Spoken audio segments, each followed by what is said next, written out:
Hey guys, tonight we're rewinding 9,000 years way before TikTok dances, to crouch in muddy fields with your earliest beer-loving ancestors. You stand knee-deep in monsoon runoff, the kind of rain that flood your Alexa if it existed, that wet earth scent. Not a luxury candle, it's 30 generations of farmers praying their millet survives the season. Spoiler, some stalks didn't. They fermented instead. Here's your reality check if you think surviving Neolithic China sounds cozy. You've never tried breathing air thick enough to chew. Your sandals, if you're lucky enough to have any, squelch through mud that wants to keep your toes. Crushed millet paste clings to your fingers like primordial Play-Doh. And hey, you probably won't survive the dysentery, but let's focus on the beer part.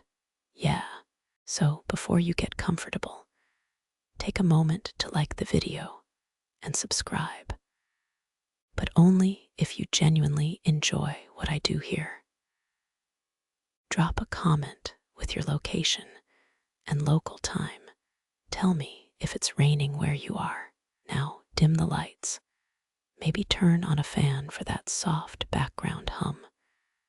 And let's ease into tonight's journey together. You're not just stomping grain here. You're part of the oldest brewery humans ever built. Archaeologists found proof in Jiahu. China residue in cracked clay pots shows they mixed honey, hawthorn fruit, and fermented rice. But tonight, it's all about the millet. Feel that crunch underfoot. Dried stalks snap like brittle bones. Your grinding stone weighs more than your patience. Each rotation pulverizes golden husks into powder. Monsoon winds whip your hair, no conditioner for miles. Rain cascades off palm frond roofs into hollowed logs. Your brewing water comes pre-seasoned with pollen and desperation. Listen close. Those distant thunderclaps aren't just weather. Elders say rain gods' bellows shake the sky. You half believe them when lightning forks over the river. It's either divine intervention or your 6th millet beer tonight. Historians still argue whether these brews fueled rituals or just really chill village parties. But here's a fun nugget. They used wild grapes as yeast starters, accidental vintners, before vineyards were cool. Imagine explaining that to your hipster bartender. Watch your step near the storage pits. Floodwater seeps into forgotten grain caches. The sludge bubbles like a science fair volcano. Someone brave or suicidal dips a finger. It tastes like sour mud, but also potential. You wipe sweat with a forearm, no OSHA here, just sunburn and innovation. A kid runs past clutching clay spoons. The original brewmasters were probably 8-year-olds with nothing better to taste test. That hollow thunk, your neighbors dropping heated stones into a fermentation vat. Steam erupts. It smells like wet dog and hope. Someone's laughing as foam splatters their tunic. First recorded beer pong incident, right there. Night falls with a chorus of cicadas. Frogs plop into puddles that'll become tomorrow's brew. You're exhausted, sticky, and weirdly proud. These people will still be talking about your accidental ale in 9 millennia. Or maybe not. most of you'll die by 40. But tonight, the rain keeps falling. The pits keep bubbling, and something golden rises in the dark, one accidental sip away from changing history. You kneel beside a flooded storage pit, rainwater seeping through cracked clay. Crushed millet swirls in murky chaos, rotten fruit bobbing like drowned fireflies. The slurry burps a sulphurous sigh. Your nose wrinkles, expecting poison, anticipating death. But hunger overrides caution. Fingers quiver as they skim the scum. A tentative lick, fizzy tang shocks your tongue. The forest holds its breath. Your throat burns, then glows. This isn't spoiled gruel. It's alive priests' elixirs made by accident. Archaeologists later found 9,000-year-old pottery here, residue of the world's first documented beer. But let's be honest, those academics never describe the burps. You're basically drinking a swamp, yet sweetness sneaks through, rotting hawthorn berries left forgotten. Wild yeast clings to their skins like drunken pixies. One fringe theory claims a monkey stole the fruit, dropped it, while fleeing hunters. Historians still argue whether the first brewer was human or a clumsy primate wingman. Days blur as the pit gurgles. Bubbles pop like ancestral Morse code. You learn patience. Fermentation can't be rushed. Forget sunrise. Ignore hunger pangs. When elders finally dare a sip, their eyes widen. No one worships rainwater the same again. The trick, temperature control. Early brewers buried jars near hot springs, geothermal babysitters for frothy infants. You replicate it with heated stones. Drop one into the muck. It hisses like an angry cat.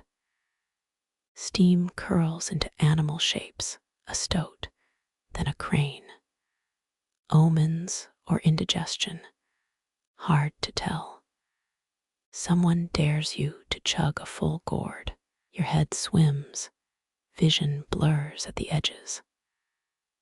Laughter echoes from impossible distances. For 7 dizzy hours, you invent the world's first hangover cure, charred barley tea. It tastes like regret.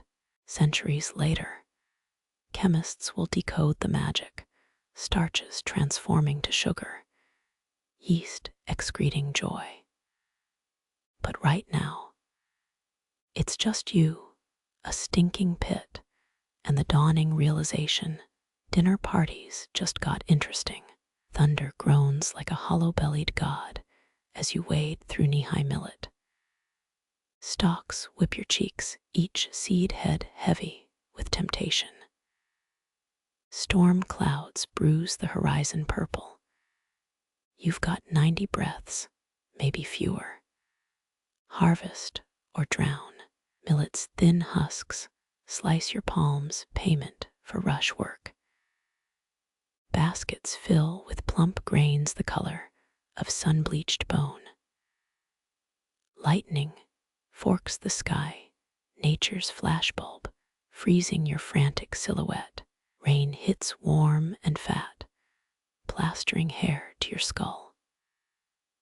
Somewhere north, Yangshan farmers perfected this panic dance 6 millennia back. Their terraced fields, starving for monsoon's kiss. A child shrieks, pointing at engraved ox bones, half buried in mud. Fringe anthropologists swear these were Neolithic weather apps, cracks red to predict downpours. You pocket one. Can't hurt. The engraving looks, suspiciously, like a stick figure drowning. Granaries overflow. You stack baskets in rock hollows worn smooth by ancestral hands. Rainwater pools in cup-shaped depressions, ancient brewing tanks carved before your great-grandmother's first tooth. Historians still argue whether these stones held beer or just really enthusiastic rainwater collectors. Shelter comes via a cliff, overhang dripping moss. Someone starts a fire with damp twigs. It sputters curses in smoke. Drenched clothes steam like suspicious meat. A joke cracks about thunder being the gods' indigestion. Nobody laughs. Mycologists would weep. This is prime mold-growing weather. Dawn leaks gray through clouds. The storm's leftovers drip from millet heads, each droplet hoarding moonlight. You crush a grain between molars, starch bursts sweet. Tomorrow's problem, malting. Tonight's triumph, surviving. Crickets restart their chorus. Frogs plop into puddles drunk on rainwater virgins. Your fingers itch to test a theory. Crushed grain plus storm runoff plus time. But the elders glare. Rules exist. They forget you've tasted that accidental brew. The memory clings like pollen. Sneaking a handful of millet into your sleeve feels absurdly heroic. Outside, lightning forks again, briefly revealing a leopard's reflective eyes. It licks rainwater off its paws. You're not the only thief tonight. Granite meets your knees before dawn cold and pocked like the moon's skin. The mortar stone cradles stolen millet, still damp from your sleeve. Crushing becomes meditation. Pestle strikes echo your pulse, slower than yesterday's panic, deeper than storm's retreat. Rainwater sloshes in the hollowed depression ancestor made. You mimic what village elders did 6,000 years back, proved by scorch marks on excavated brewing stones. Heat's the trick. Fist-sized rocks glow in yesterday's embers. Drop one into the mash hiss. Starch thickens the liquid. Modern brewers call it a hot break. Your ancestors called it magic. A leopard's cough rattles the clearing. You freeze, pestle mid-swing. That stolen grain suddenly feels like a death warrant. But the cat just laps leftover mash from a leaf. Fringe archaeologists claim felines guided early fermentation, luring humans to wild yeast with their own thirst. Doubtful. This one's pupils glow liquid gold, judging your incompetence. The stone mortar chips, a flake skewers your thumb. Blood and grain swirl. Historians still argue whether these pits were tools or sacred objects. Maybe both. You press moss to the cut, iron tang blending with earthy malt. Steam rises strange off the brew, mist coils like cursive script. Someone once told you these vapors carried prayers. Cheap poetry, until you notice bubbles arranging into shapes. A fish, a crescent moon. The leopard sneezes, dissolving the vision. Morning light exposes your crime. Crushed stalks cling to your tunic. Elders would flay you for brewing solo. But the mash froths, pale foam whispering try me. Dipping a finger feels reckless, revolutionary, inevitable. The taste, like licking a wet stone wrapped in sour honey. Your face contorts. The leopard snickers, at least its cough sounds mocking.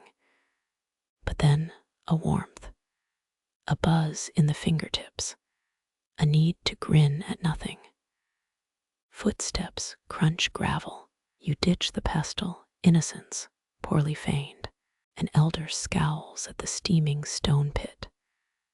Cloud water, you lie, for washing.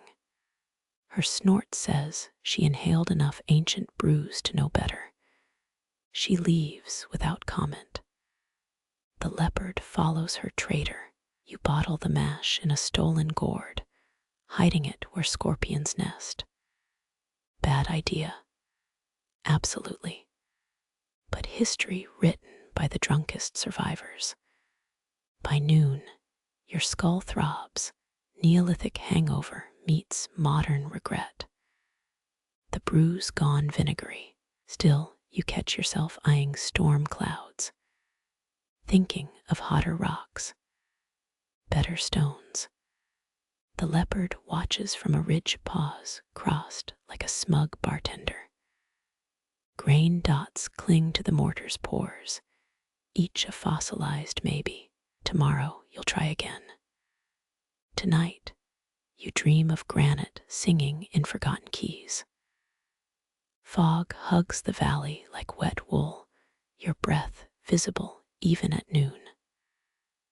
Across the limestone ridge, drums throb in triplets, the rain summoners assembling. You climb toward the sound, bare feet slipping on moss. A truth bites sharper than the cold. This beer isn't yours anymore. Elders ring a stone basin, their chins glazed with last year's brew. One throws pine needles into the fire. The smoke writhes skyward, gray snakes swallowing their own tails. You remember the museum diorama. 7th millennium BCE. Residue of fermented millet in Henan province pots. Academic certainty feels flimsy here, where the air tastes like charred honey and desperation. Dance or drown. A weaver hisses, thrusting a fired clay cup into your hands. The liquid inside gleams cloudy gold, your stolen brew's fancier cousin. Ritual demands you spill half on the stones before sipping. Archaeologists found this exact gesture painted on Yangshuira pottery. Though you doubt, those ancients gulped the sacred draught so greedily. Drums accelerate, bodies sway like reeds in floodwater, knees bent, arms carving arcs. Someone shoves you into the spiral. Your elbow clips an elder's ribs. Her grimace says your brewery theft isn't forgotten. Historians still argue whether these dances caused rain or merely predicted it. Right now, with thunder cracking the horizon, the distinction feels academic. 3 teenagers lug a ceramic urn taller than their torsos.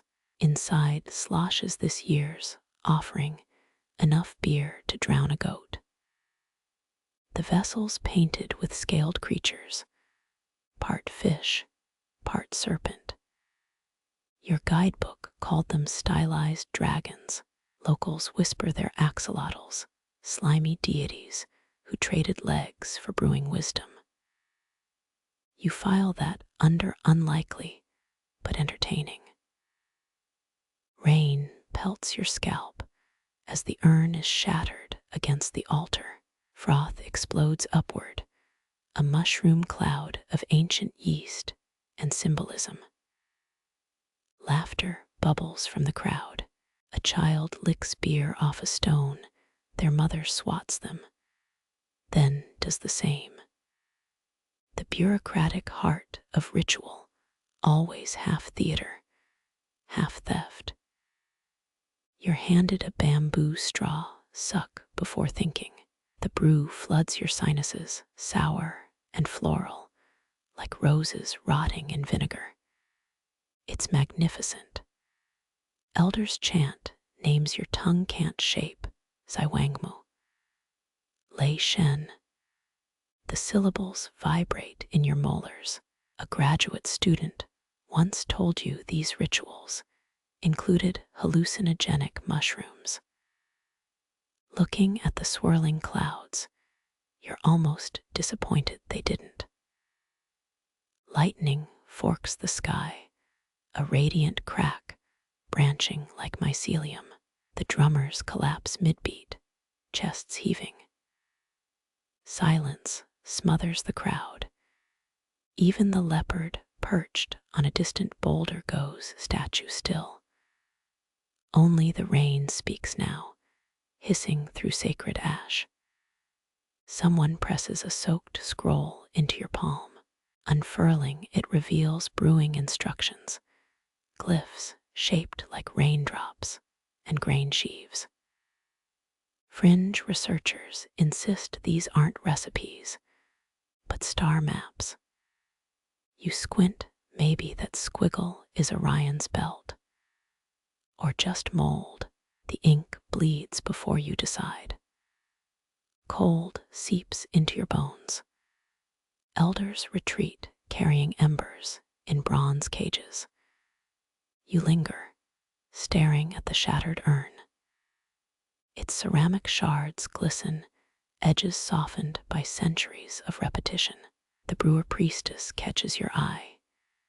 She dips her finger into a rainwater puddle, writes something in the mud, smirks.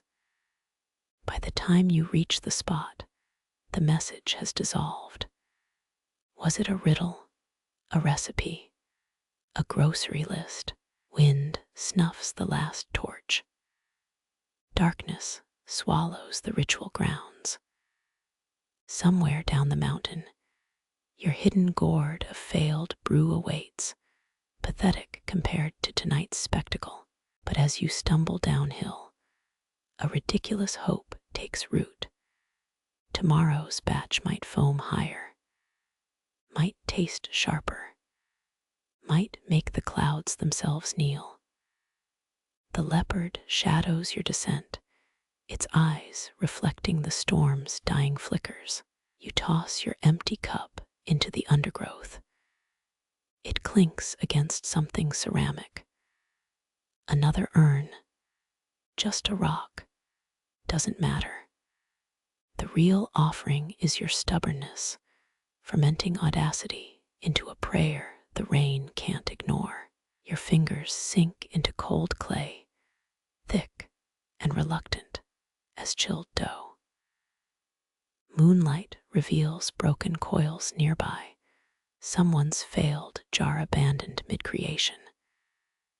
You need the earth working in ash from last night's storm. Pottery shards poke through soil like blunt teeth. Those ridges, coil-built construction, the Stone Age answer to Tupperware. 3 boys dart past, their arms full of river reeds. One glances back, grinning. Grandmother's kiln eats bad pots. His friends howl, a running joke older than the hills. You pocket a shard. Its curve fits your palm like a half-remembered tool. Modern brewers obsess over sanitization. These artisans baked imperfections right into the recipe. Dawn finds you at a workshop's edge. A potter rotates a vessel, her thumbs pressing spirals into wet clay. Flies swarm the drying racks, but avoid one shelf entirely. There, gray fuzz clings to a jar's interior. The brewer priestess watches from the shadows. Silk's cousin, she murmurs. Aspergillus oryzae, though she'd call it cheese breath. Your biology degree itches to correct her until she licks the mold. Historians still argue whether Neolithic brewers cultivated that fungi or just worshipped whatever grew. Evidence lingers in Henan province shards, residues of fermented millet trapped in 9,000-year-old pores. You lean closer, the priestess smears mold across your forearm. It tingles sweet and earthy, the same sensation as catching a snowflake on your tongue. A toddler rams a wheelbarrow into your knees, his cargo. Rancid rice cakes fatten the jars. His mother laughs. They'll mash this rot into new batches, kickstarting fermentation. Your stomach clenches. That grad student's thesis on fecal microbes floats to mind. Best not to dwell. Sunset brings the kiln's opening. Cracked pots get crushed into tomorrow's clay. The priestess salvages a bulbous vessel, its neck pinched shut. She whispers to it, lips moving against the damp rim. When she offers it to you, the weight surprises. Liquid sloshes inside, but there's no opening. Patience hollows mountains, she chides. You blink, realizing the truth. This jar was sealed before firing. Whatever's inside brewed during the kiln's inferno, madness, unless they understood pressure chemistry. Your mind races with steam explosions, but she's already walking away. Night falls, you crouch by a borrowed kiln. Your mold-smeared jar wobbles on unstable coils. The leopard watches from a persimmon tree tail, flicking like a metronome. Firelight dances across your notes. Step 5. Let wild yeasts inoculate. Ancient brewers had no bullet points, just generations of burned fingers and lucky accidents. You jolt awake to hissing steam. Your jar glows orange, the sealed neck bulging grotesquely. Did they really risk shrapnel for fizzy booze? A pop echoes, the bass cracks, but holds. The smell hits caramelized millet with a top note of terror. Morning reveals your failure. The jar holds vinegar-thick sludge. The priestess inspects it, dips a reed, sucks hard. Her face stays neutral, but her left eye twitches. Adequate, she lies. Behind her, apprentices gleefully smash your pot. The cycle continues. You pocket another shard, this one furred with stubborn mold. Somewhere north, a 9,000-year-old brewer's ghost laughs into their beer. Darkness clings to the shallow cave. Your latest experiment gurgles in its clay womb. 12 jars line the damp wall. Each breathes through tiny pores you painstakingly drilled. One emits soft plinks, globules rising through millet mash like reverse rainfall. You count breaths between bubbles, an ancestor's heartbeat preserved in alcoholic hiccups. Frogs chorus outside their croaks, syncopated with fermentation burps. Your oil lamp reveals what daylight hides, a translucent worm wriggling up a jar's interior. It pulses neon green, some bioluminescent hitchhiker from river water. Geneticists would kill for that specimen, but you just watch it drown in beer. Mainstream archaeology confirms they used saliva as enzyme sources, chewed grain to kickstart conversion. You tried it yesterday. Your jaw still aches from masticating 3 pounds of millet. The aftertaste, Imagine licking a gym bag lined with raisins. Rustling interrupts your notes, the leopard's back. It noses your least active jar, disinterested. Not enough kick for you, you mutter. Its ear flicks, universal language for amateur hour. Maybe big cat's preferred mead, all those fermented honeycombs in tree hollows. At moonrise, time to chant. The brewer priestess swore singing stabilizes temperatures. You croak out a Beatles tune. Fermentation loves steady vibrations. Does Yellow Submarine count as sacred hymn? The jars don't complain. One starts bubbling in 4/4 time. Historians still argue whether these brewers understood yeast as life form or just angry air. Your infrared thermometer shows otherwise. They tracked heat differentials with palm touches. 2 degrees shift separates ale from vinegar, a fact measured in calloused fingertips. Dawn exposes failures. 6 jars exploded. Shards glitter among ferns, their sharp edges frosted with foamy residue. You taste a splinter tangy with spoiled potential. Your tongue maps flavors like a forensic report. Lactic acid dominance, pH around 3.2, party foul. The surviving brews get buried under willow roots, natural refrigeration. You mark the spot with wolf dung, pranksters, and their helpful improvements be damned. Modern brewers use lab-grade yeasts. Neolithic ones employed hungry badgers as security systems by midday rats. 3 of them lap at a cracked jar spillage. Their wobbling retreat suggests 2 things. Your ABV hit 8%, and local rodents lack drinking etiquette. Take notes, possible pest control application, with a doodle of drunk weasels. Night 7 brings viscosity. The liquid thickens like congealed starlight. You skim mold using a bamboo comb. Each stroke releases jungly aromas. That wet dog note might be penicillin's fault, or your unwashed tunic. Optimism's a flexible brew. The priestess materializes with a turtle shell cup.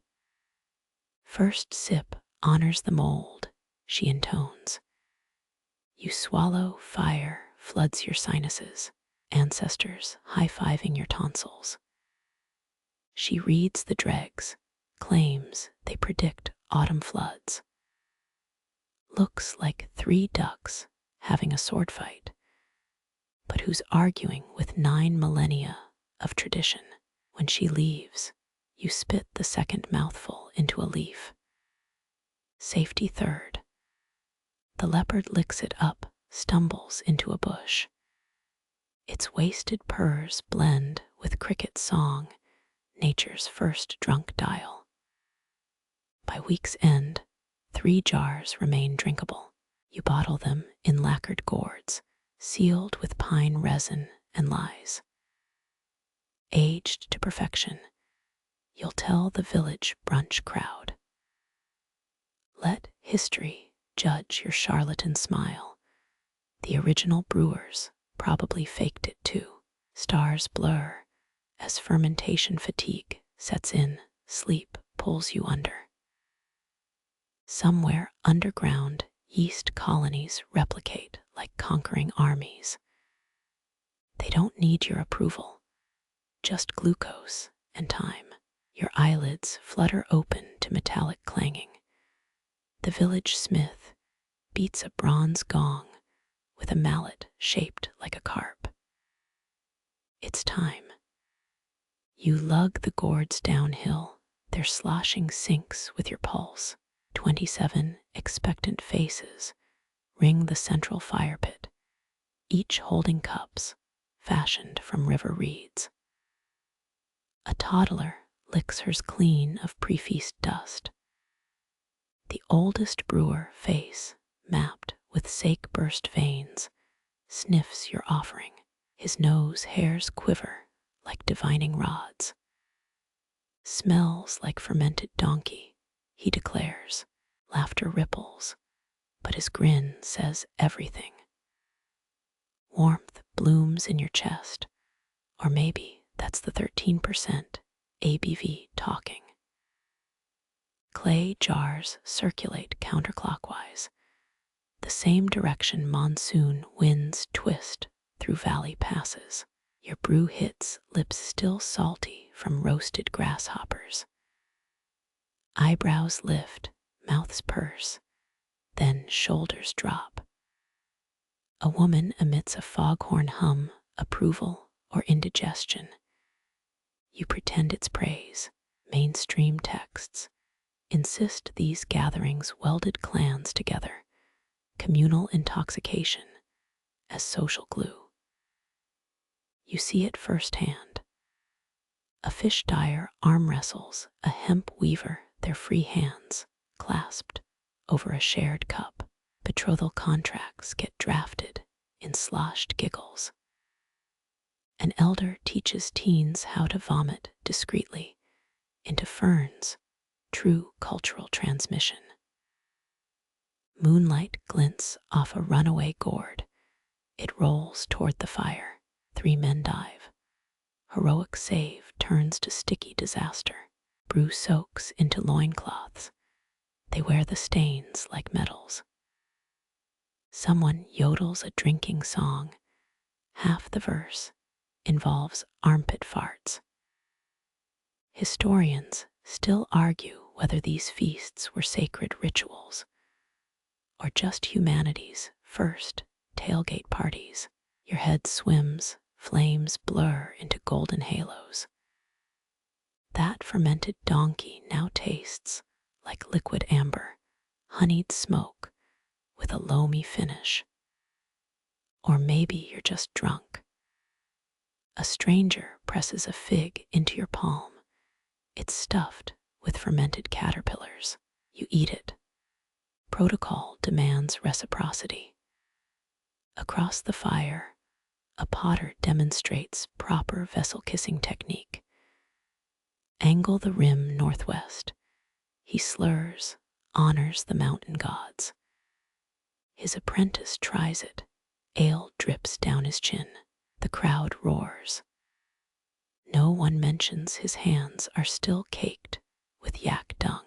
Paleobotany's quirkiest footnote materializes when someone's aunt unveils a sacred sippy cup, a hollowed ram's horn fitted with straw. Provenance: found lodged in a fossilized termite mound. You take a ceremonial pull. It filters out sediment and self-respect. The leopard crashes the party, wobbling but determined. It laps spilled brew from a coconut shell, purrs vibrating the earth. No one flees. Someone tosses it a fish head. The truce holds until it pees on the fire, hiss, and ammonia bloom. Typical ale critic, mutters the brewer. Dawn smudges the horizon. Bonds forged in hops and humiliation linger. Fingers braid each other's hair. Promises get carved into gourds. A child declares you her step-uncle. You accept. Resistance is futile. Sunrise exposes the damage. 73 shattered cups, 1 unconscious weaver, and footprints leading into the millet fields. They'll find him at noon, cradling a scarecrow and reciting love poems. You pocket a shard of the ram's horn, souvenir or future relic. The drunk leopard snores beneath a date palm. Its tail twitches to the beat of distant drums. Your sandals sink into mud, still damp from the leopard's indiscretion. The ammonia tang mixing with morning's wood smoke. A reed boat bumps the riverbank, its hull caked with algae older than your grandmother's starter culture. The captain wears beads carved from beer-soaked acorns. They clack like wind chimes as she steps ashore. You look like someone who knows foam from froth, she says, chewing a stalk of something that makes her pupils eclipse her irises. Her trade goods spill onto a moth-eaten rug. Dried chrysanthemums, crab-claw spoons, a gourd labeled tears of happy badger in squid-ink scribbles. You blink. She grins, 3 teeth missing in a pattern that spells no refunds. Historians agree river networks spread brewing tech faster than plagues. Your captain's hemp satchel bulges with proof. A Mesopotamian ale strainer rubs against Andean chicha recipes baked onto llama hide. Mainstream academia calls it the Silk Road of Suds. You call it Tuesday. Your hands move before your brain consents, offering a clay token stamped with your village's yeast sigil. Her nose wrinkles. Cute, she snorts, tossing you a lumpy parcel that smells like fermented pineapples and regret. Try this in your next batch, though your face might swap places if you're stingy with measurements. The quirky bit comes when she unveils a recipe tablet stolen from a Babylonian brewery temple.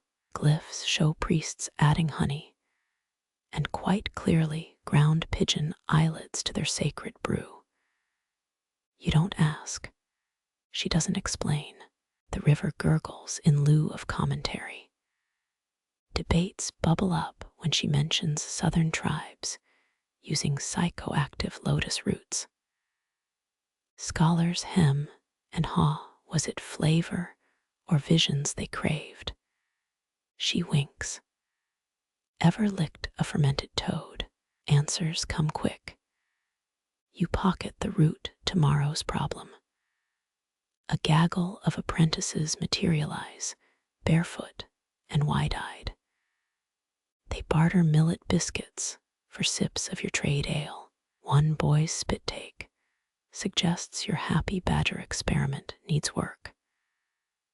The captain haggles for his left sandal, claims it'll make excellent yeast fuel. He escapes barefoot. Trading reaches its peak when she produces a clay flute shaped like a swooning ox. Blow here, and suddenly your brew's pH level sings in E-flat. You trade your spare loincloth. No regrets. Yet, sunset stains the river copper as she departs. A jagged silhouette against water that swallowed 10,000 secrets. Your new treasures clatter in their sack, ambiguous herbs, suspect recipes, a lingering fear you've swapped vital organs via eye contact. Back at the village, the leopard glares from its date palm perch, dignity, still alcohol smeared. You toast it with the mystery gourd. It hisses. Progress. Morning brings clarity and a rash shaped like cuneiform. The captain's herbs turn your next brew neon green. Elders declare it vigorously spiritual. Teens dare each other to lick the foam. Someone's uncle claims it cured his gout, or possibly caused it. History blurs. The river's whisper follows you, always one trade away from revelry or ruin. You carve a new yeast sigil by moonlight. Somewhere downstream, A reed boat's bell jingles, an answer without words. You trace the fresh yeast sigil by moonlight, its grooves still warm from your blade. Above, the Bear Driver constellation wheels its celestial cart across cracked plaster skies. Villagers call it grandfather, mortar here, his stone bowl, eternally grinding starlight into dawn. Your breath fogs as you count 9 stars in the net constellation, a celestial sieve marking the week to steam grain. Mainstream texts confirm ancient brewers timed malting by lunar mansions. You've seen Shang Dynasty oracle bones etched with moon phase brewing charts, but those scholars never mention how Polaris winks differently. When rain approaches, its light bending through impending dampness like beer through reed straws.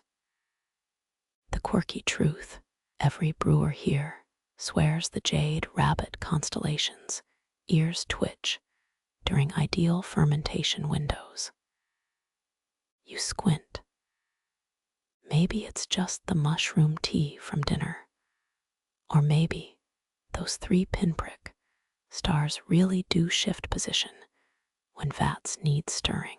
Historians still argue whether star-aligned brewing was precise science or poetry. Your fermenting barrels vote both. You stretch sore shoulders, 18 jars monitored tonight, and nearly miss the sickle asterism rising. Its curved blade glints above the grain storehouse, right on schedule. The elder's rhyme loops in your head. Sickle high, jars stay dry, sickle low, steam vents flow. You check last week's brew foam crests in perfect synchrony with the constellation's arc. Coincidence? Your bubbly yeast cultures suggest otherwise. A bat swoops, its shadow mimicking the weaving maid stars dance across your clay vessels. Recipes etched into your brewery wall show the same pattern, swirls matching Vega's annual plunge toward the horizon river. Last summer, a tipsy archaeologist claimed this proved Neolithic brewers mapped galactic movements. She also tried to marry a rice wine jug, so grain of salt. Your fire dies as the Ox's Horn constellation stabs the eastern sky, the signal to douse flames and let residual heat work. You grin, recalling a university professor dismissing celestial brewing as agrarian superstition. His face when you proved cold steeping under Orion, improved tannin extraction, priceless. Moonlight slicks the brewery floor as you spread sprouted millet, Virgo's kneading hands will warm it by dawn. Distant laughter spills from the monsoon festival. They're roasting honey-glazed crickets again. You decline the invitation. Stars won't wait for mortal revelry. The night grinds onward, constellations churning like 1,000 granite mortars. You sip chilled barley water, throat humming the same pitch as the fermenting jars. Sympathetic vibration or sleep deprivation. The stars aren't telling. By first rooster's crow, you've charted the dragon's tail, dipping toward the malt beds. Sunrise will melt its scales into steam, another batch perfectly timed. The village astronomer hobbles in, sniffing your latest brew. You've aligned the 7 stars powder again. He accuses, eyes milky but sharp. You shrug. His wrinkled finger stabs the air. That recipe's older than written time. The tax collector arrives at noon, dragging, sour-faced and sunburnt. You serve him ale aged under the twin fish constellation. He drains 3 cups, forgets his reason for coming, and commissions a wedding batch instead. Stars: 1. Bureaucracy: 0. Nightfall finds you grinding star anise, its scent sinking with Saturn's golden pulse above. Production quotas loom, but the heavens ignore earthly haste. You adjust the brine vat's bamboo lid as the heavenly market constellation stalls its merchant stars, haggling over tomorrow's humidity. Calculations etch themselves across your palm in charcoal and sweat. Sleep comes in fragments between constellation checks. You dream of the sky's lactic acid tang, its fermentation notes brighter than any tasting cup. Dawn arrives dragging comet dust and the scent of successfully timed malt. Somewhere, a Babylonian beer goddess nods approval. You pretend not to notice.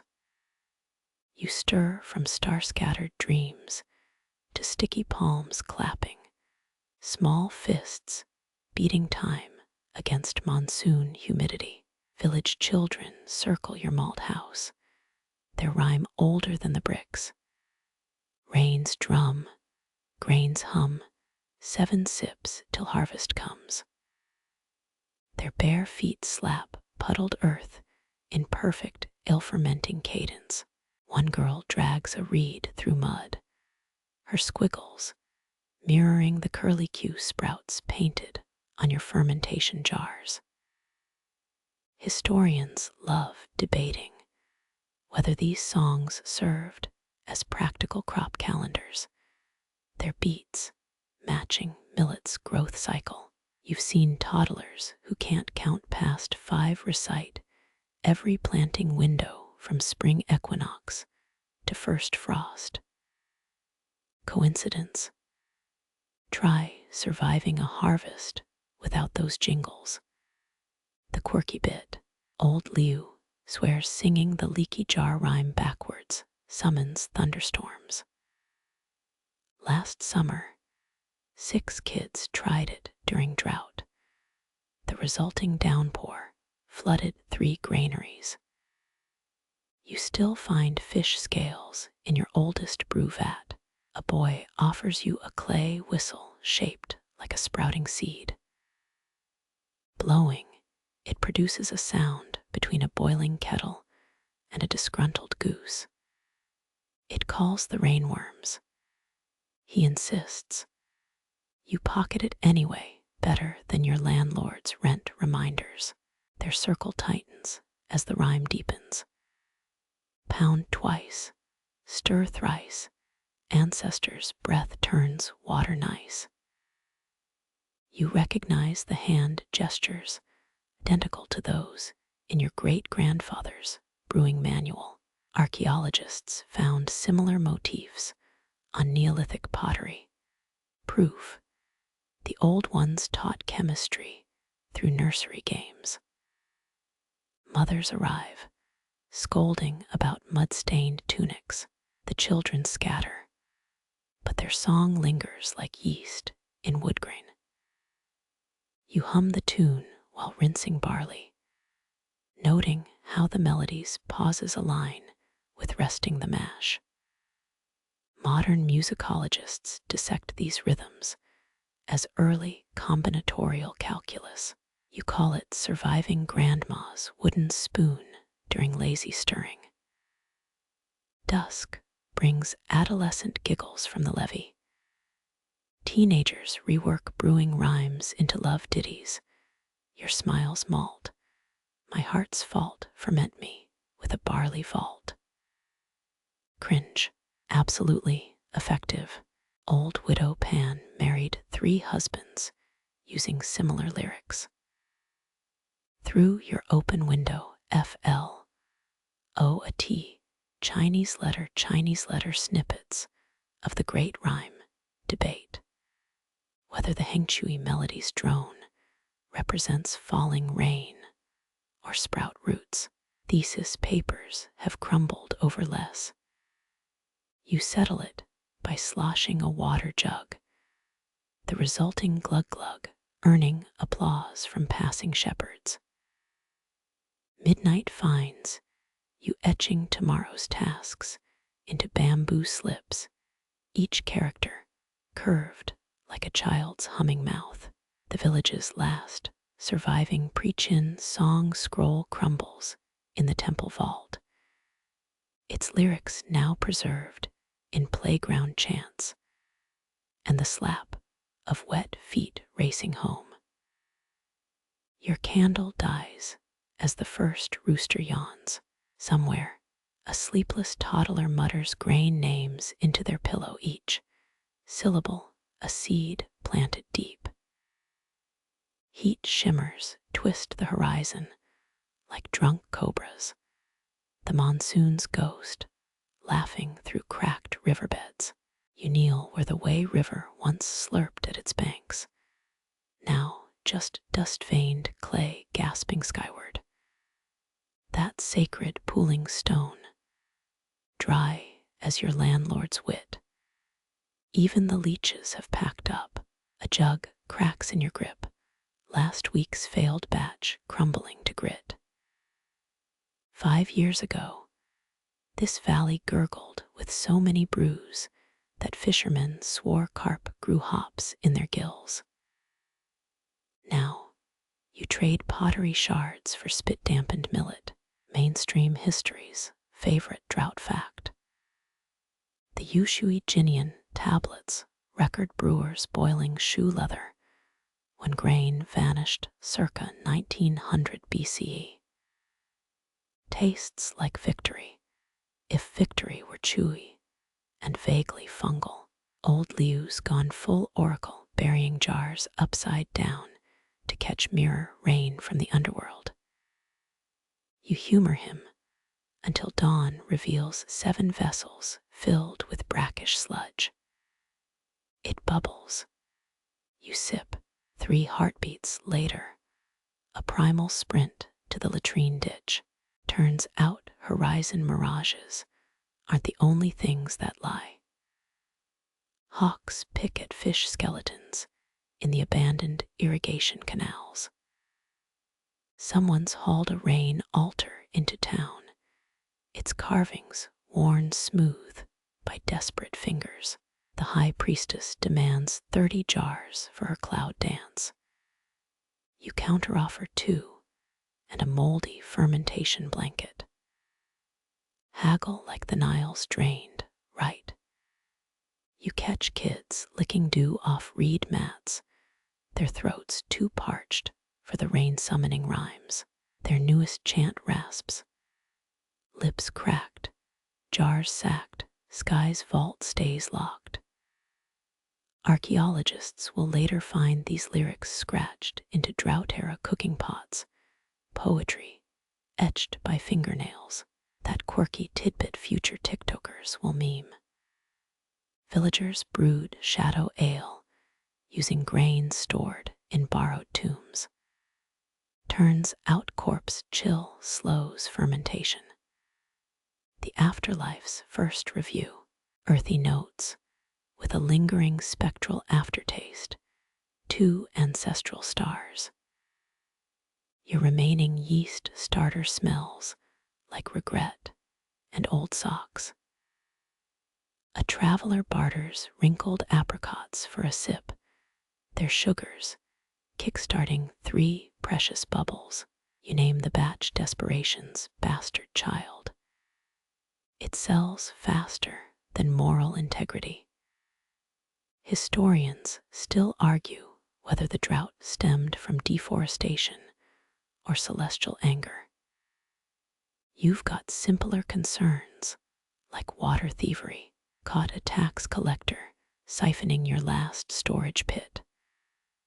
Offered him a special jug laced with laxative herbs. His sprint home looked almost hydrated. Elders whisper of a valley where brewers sacrificed teeth for rain. You're down to 2 molars, but keep your gums sealed. Instead, you experiment. Roasted acorns, boiled lichen, a regrettable week involving cactus sap. The village mutters about your madness juice until someone trades a camel for 3 drops. Moonlight reveals your shadow stretched gaunt against the malt house wall. You dream of the children's old rhymes, how each slap of wet feet used to sink with rising dough. Now their palms beat cracked thighs in a different rhythm. Scorch and crave pour our sweat into the grave. A hen pecks at your last intact jar, its clucks echoing through hollow clay. You don't shoo her, let someone taste victory, even if feathered and clueless.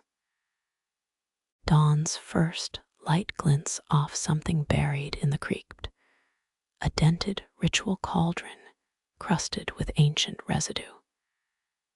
Your fingertip comes away sticky and sweet, recipe carved on its side reads. When earth cracks boil stones and lies, you smirk. Some truths never ferment. The wind shifts carrying a scent you'd forgotten. Dank, hungry, alive, rain.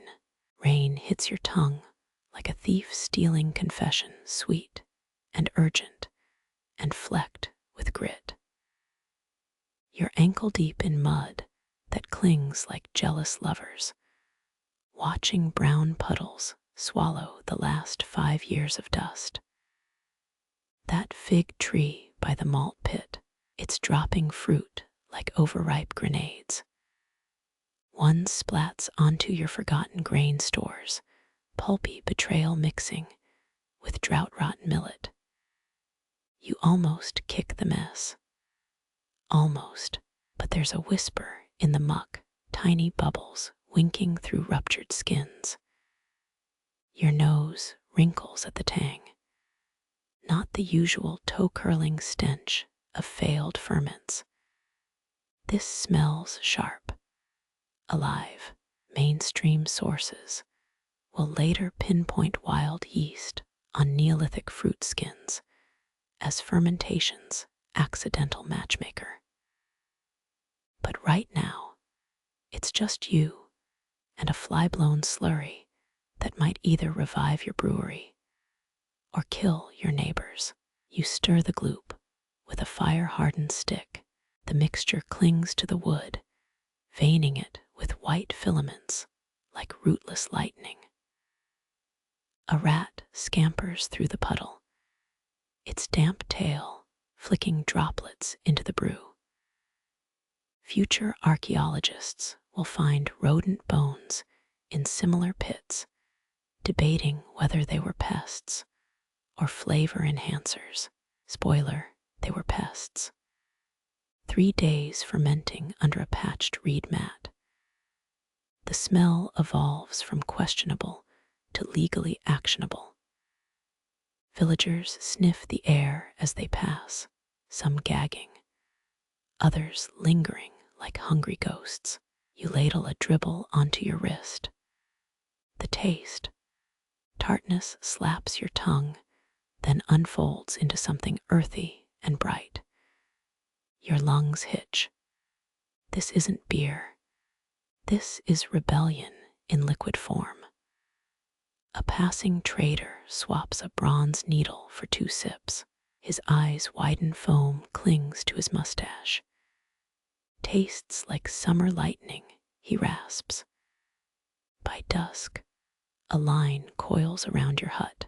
Seems desperation's bastard child grew up charming. Historians still argue whether wild yeast adoption was accidental genius or dumb luck. You vote luck. The village elder does too. He's on his fourth cup and reciting poetry to a dung beetle. That quirky footnote future brewmasters will debate. Your batch thrived because ravens dropped infected berries into the grain. True or not, you'll spend years blaming birds for every spoiled ferment. A child drags her thumb through the dregs, licks it, and giggles uncontrollably. Her mother swears it's spirit possession. You call it a solid yeast strain. Night falls. Your storage jars hum, a low, living drone that vibrates in your molars. You swear the brew's whispering secrets. Maybe it is. Moonlight reveals a skin of mold rippling across the surface, a map of alien continents. You'll scrape it off tomorrow. Tonight, you let it bloom. The tax collector returns, sinister grin gleaming. You hand him the special jug. He chugs, waits, blinks, demands another. Damn resilient gut, that one.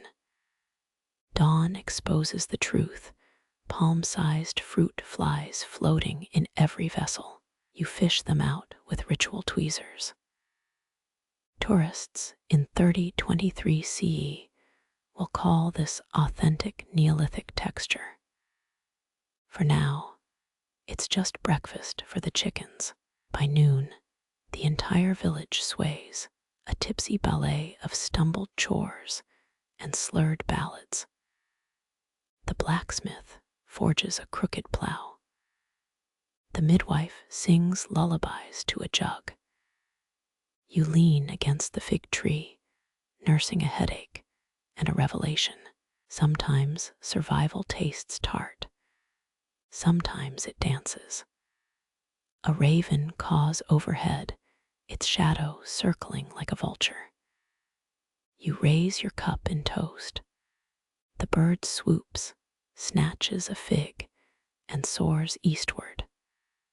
A yeast missionary in feather form. You hope it torments someone else's grain stores. Thunder groans in the distance, not the drought's taunt, but fermentation's deep belch. The ground feels softer underfoot. Or maybe that's your knees. Either way, the earth's breathing again. Firelight licks the bronze bowl's rim, your reflection warping like a drowned spirit. Elders huddle around its liquid mirror, breath held until the last bubble bursts. You recognize that froth, same millet beer that's had the village wobbling since dawn. Now it's become an oracle. One whispered truth. Shang dynasty diviners later used ale scry techniques documented on ox bones buried for millennia. Your crew's improvising with what's on hand. An elder pokes the foam with a charred twig. Clusters cling like lazy tadpoles. Carp formation, she declares. Rains in 3 days. The blacksmith scoffs loudly until she points out the foam's fish scales. He shuts up. You bite back a joke about fermented weather reports. A toddler nearby mimics the elders, spitting into his clay cup and gasping at the bubbles. His mother swats him. That's how hailstorms start. The quirky twist. Some village tailies claim ale foam predicted animal attacks. A bubble shaped like a boar meant prepare spears. A rabbit pattern. Prime time for mushroom foraging. You've yet to see foam that resembles anything beyond foam. Still, when the grain watcher swears he saw a serpent swirl before last year's flood, hard not to side-eye your next sip.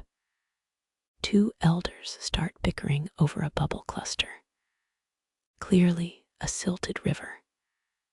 No migrating geese. You offer more beer. They take it. Problem solved. Historians still argue whether these rituals guided real decisions or just offered rain-starved minds illusion of control. You peek over the bowl's edge, rain clouds, or wishful thinking. The ale's sharp tang coats your throat. Midnight arrives uninvited. The fire's embers outline a elder tracing constellations in the dregs. Sky's mirror, she murmurs. Same patterns upside down. You squint. All you see is a wet mess. Someone starts chanting low and graveled. Others join. The brew's surface shivers with their combined breath. For a heartbeat, the foam arranges into perfect concentric rings. Gasps ripple. Even you feel a chill. Then a drunk trips into the circle, splattering the sacred soup across half the crowd. The spell breaks. So does the silence. Laughter erupts like jarred cicadas. Dawn finds you scrubbing bronze with sand. The bowl's bottom reveals etched markings, tiny waves and dots. A brewing code, or some long-dead elder's doodles. You'll never know. The answer's been drunk by time. Rain arrives at noon 3 days early. The elders nod sagely. You count it as cosmic coincidence. The village celebrates by drinking more ale. Predictably, a trader brings news of foam readers eastward using toad secretions in their brew. For crisper patterns, your head brewer retorts our foam's pure, no amphibian spit. You make a note to steal the toad idea later. By dusk, everyone's comparing wrist zip readings. A potter claims her cider shows bountiful love prospects. She's misread yeast sediment as heart shapes. You don't correct her. Hope's the oldest brew. The tax collector returns, demands a foam forecast for his journey. You describe a windfall OFUH goat sightings. He leaves satisfied. You leave amused. Moonrise glazes the empty bowls. Foam ghosts linger at the edges, dried into salt-like crusts. You peel a curl free. It dissolves on your tongue. Tastes like answers nobody asked for. The damp earth smell clings sharper here, sharp as your uncle's pickled radishes. Torchlight reveals ceramic bellies lined up like obedient soldiers. You're 10 paces deep into the chief's tomb, or what's left after grave robbers had their fun. One jar remains intact, its clay lips sealed with pine resin older than your grandmother's grudges. Mainstream museums love these vessels. Yangshao culture burial, urns from 40 centuries past. Archaeologists found millet beer residue in 9 out of 10. You crouch, fingertips brushing cool clay. The burial protocol's clear. Chieftains got pickled for eternity with their favorite brew. Imagine the afterlife's menu, eternal hangovers included. A chip in the jar's shoulder shows blackened grains fossilized against the curve. Your guide mumbles about spirits sipping through cracks. You're more interested in the carvings, swirling patterns. Some scholars swear represent fermentation bubbles. Others claim they're stylized rain clouds. Historians still argue whether these burials honored the dead or bribed them to stay gone. Someone's sandal crunches pottery shards behind you. The guide freezes, muttering about 7 generations of bad harvests. You pocket a ceramic sliver anyway, for science or bad decisions.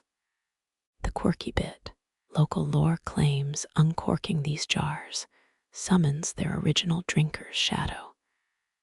Your torch gutters on cue. The guide bolts. You stay mostly to spite the universe. Silence thickens. Then, a wet click echoes from the urn's throat, probably just ancient resin shifting. Probably. Moonlight leaks through the tomb entrance now. It stripes the jar's belly, revealing a thumbprint hardened into the clay. Your own thumb fits the groove. Across 6 millennia, some potter's grip echoes in your bones. Time's a drunk storyteller, looping jokes only it gets. You imagine the funeral mourners spilling beer into the grave like libations, the chief's favorite brew pooling at his stone pillow. Modern folks leave flowers. These guys left a full bar. Respect.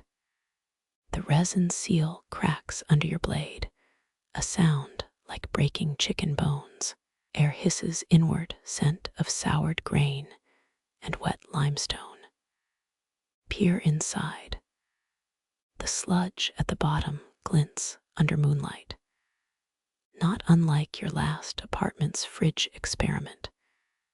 Debate flares in your skull, taste it. The dead won't mind, the living might prosecute. You dip a twig, dredge up tar-like sediment. Nose wrinkled, tongue tentative, flavor punches like a mule's kick. Rotting apricot, stale rain. Something's undeniably alcoholic. Sudden laughter flushes your ears. A clan elder's voice from yesterday's foam divination feast. Respect the relics, she'd warned. You respectfully pocket another pottery fragment. Future, you will handle the karma. Daylight stabs your eyes as you crawl back outside. The guide glares, clutching a garlic necklace. You nod to the jar, tilt your head. He says you owe him 3 goats. The man pales. You add, kidding. He doesn't laugh. By twilight, you're nursing local rice wine at the village inn. Your stolen shard sits on the table, casting a moon-shaped shadow. The bartender eyes it. Tomb ceramic. He spits over his shoulder.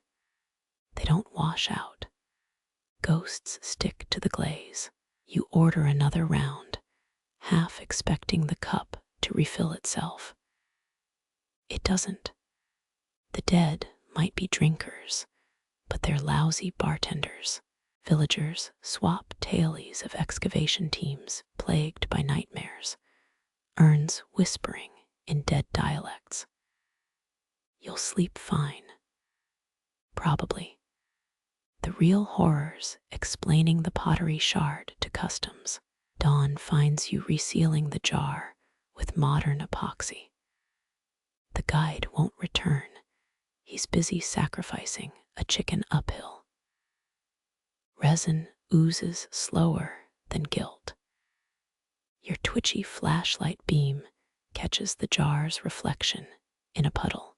For a heartbeat, it looks full again. You leave a shot of Jiahu at the tomb entrance. 2 parts apology, 1 part bribe. The ancients deserved better than looters and insta archaeologists. Heck, don't we all? Rain taps the tomb's roof, rhythm matching the chief's burial chant, reconstructed in some museum display. You're soaked. The jar stays dry. Time's harmony only goes skin deep. Driving back, your rental car radio blares obnoxious pop. You click it off. The silence hums with the weight of clay waiting in the dark, storing thirsts, outlasting dynasties, droughts, and the fragile vessels who carry them. Your rental car's headlights carve through fog so thick it tastes like wet wool. A roadside shack appears, its signboard creaking, last bowsy before wheat country. Inside, steam clings to your lashes. The proprietor slaps down dumplings flecked with unfamiliar grain. New recipe, she grins. Sand from the west stays in the dough. Mainstream history books note wheat reached China around 1500 BCE, hitching rides on dusty sandals. You bite. The filling's sweet. Alien, like chewing on a Chinese letter, trader's ledger. Outside, fields sway gold under moonlight, where millet once ruled. Progress sprouts in straight lines, no respect for crooked rain gods. A pickup truck rattles past, bed overflowing with wheat sacks. One spills, scattering seeds like fallen coins. You pocket 3 for science or future regrettable farming attempts. The road narrows. Stone markers emerge, etched with grain pictographs. Millet stalks bow gracefully. Wheat stands rigid beside them, an awkward family portrait. A broken amphora lies shattered at the base. Purist's work or bad aim. Voices drift from a torchlit barn. Inside, brewers circle clay pots like nervous parents. A woman with jade earrings stirs a vat, scowling. Wheat's all froth, no soul, she hisses. Foreign grains like serving rainwater as wine. Her competitor across town disagrees. His brewery's sign boasts STMMY seed ale, no my LL at heresy. Historians still argue whether wheat crept in via the steppe route or snuck through southern jungles. You side with the rats, sneaky hitchhickers gnawing grain sacks on trade carts. The quirky bit, dig sites near Xi'an found wheat kernels preserved in a horse's molar. Some say the beast carried seeds in its feed bag. Others whisper of ritual burials, entombing steeds as grain guardians. Your bet, horses just had terrible table manners. A merchant accosts you at a crossroads, offering heirloom millet seeds from his goatskin pouch. They smell suspiciously like yesterday's chestnuts. You trade a wheat kernel for 5. Both of you walk away feeling cheated, the essence of commerce. Nightfall finds you at a hybrid brewery. The owner, a former sheep herder, waves a cup under your nose. Millet's earth, wheat's sky, he declares. The brew fizzes like monsoon runoff, tastes like a truce between warring gods. Your motel's bathroom light hums like an angry hornet. You line up stolen seeds on the sink. The wheat kernels cleft down the middle, a tiny canyon. Millet's smoother worn by olden winds. Dawn brings a field studded with debate. Traditionalists uproot wheat shoots at midnight. Modernists salt millet plots. You find a child threading both grains on a grass string, necklace glowing in the sun. The future's always been a mosaic of stolen ideas. Rain arrives uninvited, dousing the feud. Brewers scramble to cover vats. Wheat beer drums thud, millet jugs clink. The symphony of stubbornness. You catch runoff in your cupped palm, same water that once filled Neolithic jars. Same thirst that outlives seeds and grudges. By dusk, you're sipping experimental ale at the hybrid brewery. The mixologist drops a fig into your cup. Grain's just a vessel, she murmurs. The real magic's in what we borrow and pretend to hate. Foam clings to your lip. It tastes like stolen time. The road bends toward a valley where crows spiral like smoke. Below, 2 armies glint bronze in the sun. Their battle cries echo, but your nose catches notes beneath the metal yeast. Always yeast. You crouch behind a boulder as spear tips clash. Then a horn blast. Both sides freeze. A general's beard drips sweat as he barks truce for tribute. Jugs emerge from tents, foam dribbling down clay sides. Mainstream scholars cite 9 documented war pauses for beer exchanges along the Yellow River, most during harvest moons. You watch warriors hesitate, spears lowering first, then guards. Thirst outmuscles honor. One soldier wipes ale froth from his mustache onto a rival's shoulder pad. They fought 30 yards apart for weeks, now sharing the same ladle, the quirky relic. Archaeologists found a 9th century BCE jug near Luyang, stamped with opposing clan symbols. Lab tests proved both factions spit in the brew. A peace treaty or mutual sabotage. You'd vote sabotage. A young conscript offers you a sip from his dented cup. The beer's rancid, burnt barley, and river sludge. You fake a smile. Complex, notes of despair. Historians still argue whether these truces cooled tensions or just postponed the stabbing. Evidence leans both ways, like a drunk guardsman's gait. A commander's horse laps spilled ale off a shield. Its riders too busy arguing hop ratios to notice. Your malt's under-roasted. Snarls the enemy captain, says the man boiling grains like peasant gruel. You pocket a broken arrow fletched with barley stalks.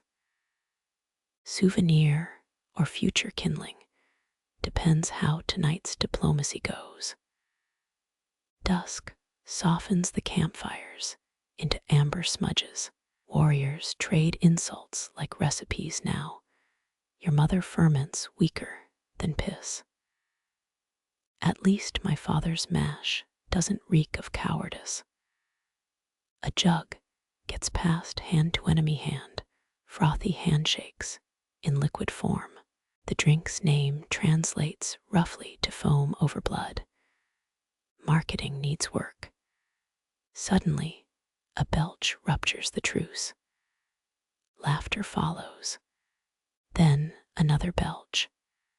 Soon the valley rumbles with volcanic indigestion, a chorus drowning out war drums. You spot a brewer priestess rolling her eyes. She mutters incantations into a vat, probably curses against wheat-addled palates. Her fermentation chant syncs with snores from passed-out sentries. By midnight, only the clink of empty jugs breaks the silence. Combat resumes at dawn. They'll need the hangover rage. You pocket a barley head from the commander's tent. Tomorrow's battle will taste the same iron, just with worse breath. Rain arrives, washing ale trails into the soil. The earth remembers every spilled drop. Warriors never do. You track the brewer priestess to a cleft in the cliffs. Steam pulses from the rock like a heartbeat. Her hands hover over clay urns, palms scarred from old burns. The chant starts low, a vibration in your molars before your ears catch it. Archaeologists unearthed 9 such priestess burials near the Yellow River, each with ceramic siphons and petrified malt cakes. You count 13 jars here, a baker's dozen of blasphemy or bad math. One verse makes steam coil into serpents, the next forces it into perfect rings. The air tastes like scorched honey. They're showy today, she mutters, stirring the mist with a fox femur. Historians still argue whether these chants guided yeasts or just scared off lazy apprentices. You glance at the trembling novice in the corner, case closed. She throws dried juniper into the largest urn. It screams, not metaphorically. An actual shriek rips from the vessel. The priestess nods, like this is mildly rude, but expected. In 2008, a dig near Xi'an found a jar etched with musical notation, red pigment staining the notes. Curators called it proto-sheet music. Brewers called it a safety manual. The priestess drags a fingernail down the urn's flank. It hums Middle C. Her next words warp the steam into hieroglyphs. Now the vapor spells more wheat in seal script. Ignore that, she says, flapping a hand through the message. They're always demanding tributes. Dead kings get nostalgic for heartburn. A jug near your foot begins thrumming, its pitch rising to a dental drill whine. The priestess kicks it. Annoying vintage. Forced that batch during a drought. The fringe bit, 3 Ming Dynasty texts claim powerful chants could ferment wine in minutes. Modern brewers replicated it once, using subwoofers and a dubstep remix. She presses her forehead to a cracked amphora, murmurs, blurring into the clay. The vessel responds, a wet gurgle like a contented stomach. Good, she says. Apology accepted. Your boots stick to the floor, dried malt syrup acting like nature's flypaper. The novice offers you a tasting cup. It's empty. Just hold it, he whispers. The sound flavors it.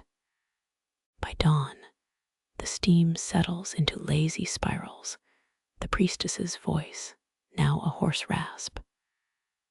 The jars exhale in unison, a chord that tastes like smoked plums and regret. She retires to an alcove, still humming. The novices sneak sips from the cursed batch. They giggle as their shadows temporarily swap bodies. You decline the cup politely. The steam letters return, now reading feed your priestess. You leave a millet cake on the altar. It vanishes before your hand fully withdraws. You crunch through crusted snow, each step revealing frozen millet stalks beneath. Breath hangs visible, a reminder that air itself hoards winter's bite. The brewery caves exhale warmth, a dragon's lazy sigh against your numb cheeks. 14 hollowed-out pits yawn ahead, stone-lined bellies fat with stored grain. Neolithic communities banked harvests this way, underground silos, keeping seeds snug as sleeping foxes. You catch whiffs of sprouted barley, earth's breath turning sweet in confinement. A brewer stomps past, elk-hide boots shedding clumped snow. His mittens clutch a steaming rock, granite glowing like captive sunset. Heat theft, he grins, plunging it into a mash tun.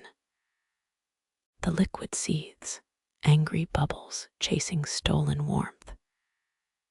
Historians still argue whether winter brewing was innovation or desperation. A let's try this before we starve gamble. You side-eye the nearest pit, its contents older than any written language. The math checks out. He cracks thin ice off a fermentation jar, the sound like shattering quartz. Beneath it, foam crawls slower than a sleepy glacier. Cold's good for the shy yeasts, he murmurs. Gives M time to philosophize. The quirky bit. 6th century scrolls claim brewers buried jars near hot springs, their bubbles allegedly thawing entire meadows. Modern experiments proved it, if you count lukewarm puddles as springs. Your fingers brush a clay vessel, still radiating summer heat like a sun-baked brick. Insulation's ancestor crouches nearby, a wigwam-shaped heap of straw and mammoth wool. Someone's added wolf pelts as an upgrade. Taste this, the brewer says, offering a ladle of something that reeks of pine tar and perseverance. It burns twice, once on the tongue, again mid-chest. Spruce tips, he nods, and rage. Dawn filters through ice-encased windows, crazed mosaics, warping the light. Workers haul sledges of malt grains rattling like dried bones. Their breath makes ghostly numerals above each load, tally marks or frosty curses. A shout echoes from the deepest cellar, where cold clings with rabid loyalty. They've found a jar from 3 winters past, its surface furred with crystalline mold. The brewer cackles, wiping snowmelt into his beard. Patience liquor, he declares. The unsealing pop echoes like a frozen lake splitting. The scent hits you, blackberries left too long in the sun, cut with hearth smoke. It's illegally smooth. Nightfall brings a perilous luxury, heated stones rolled into sleeping firs. You dream of summer fields while blizzards howl approval overhead. The mash tuns bubble their own lullaby, slow, guttural, persistent. By midwinter's peak, workers resemble flower-dusted yetis. They barter sips for chores. I'll shovel your walk for a thimble of the apricot batch. All debts get settled in hiccups. The last jar cracks during a cruel cold snap, its contents already an amber glacier. They chip it into shards, sucking shaved ice steeped in forgotten harvests. You register the flavor as regret with honeyed edges. Morning reveals paw prints encircling the empty cellar, each pad mark radiating unnatural warmth. The brewer sighs. Leopard's back. Swap the locks. Hide the fig mead this time. You pocket a sliver of that ancient ice. Let it melt salt slow on your tongue. Time collapses. Summer sweat ghosts your skin, while snowdrifts bury your boots. The caves hum approval, low and satisfied. Heat shimmers above cracked earth, a warning written in steam. Your boots sink into suddenly soft soil, summer's drought baked hard ground into pottery clay. Workers lug water skins uphill, their shadows pooling at noon like spilled ink. A jug smashes, glass meeting ground too hot. You freeze, steam rises from the puddle like a hissing phantom. The brewer's dog paws at the soil, yelps when mud scalds its pads. No one laughs. 3 paces left, a jet of boiling water punches skyward. Jars explode in the cave below, their fermented treasure meeting magma's bastard cousin. The air reeks of scorched malt and regret. Historians confirm Neolithic brewers faced geothermal chaos. Yellow River Valley springs turned traitorous during quakes. You're living their worst Tuesday. Workers sprint, hauling salvaged jugs like hearts ripped from a chest. The quirky twist.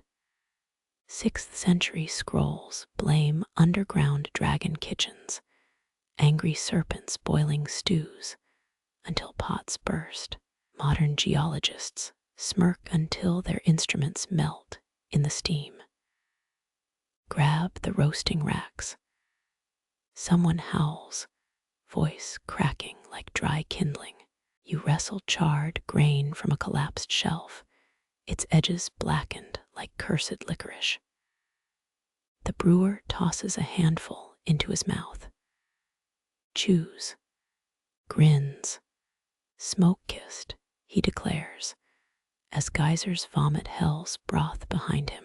Workers mimic him, spitting out cinders, but nodding approval. Disaster's flavor profile. Charcoal and stubbornness, with a mineral finish.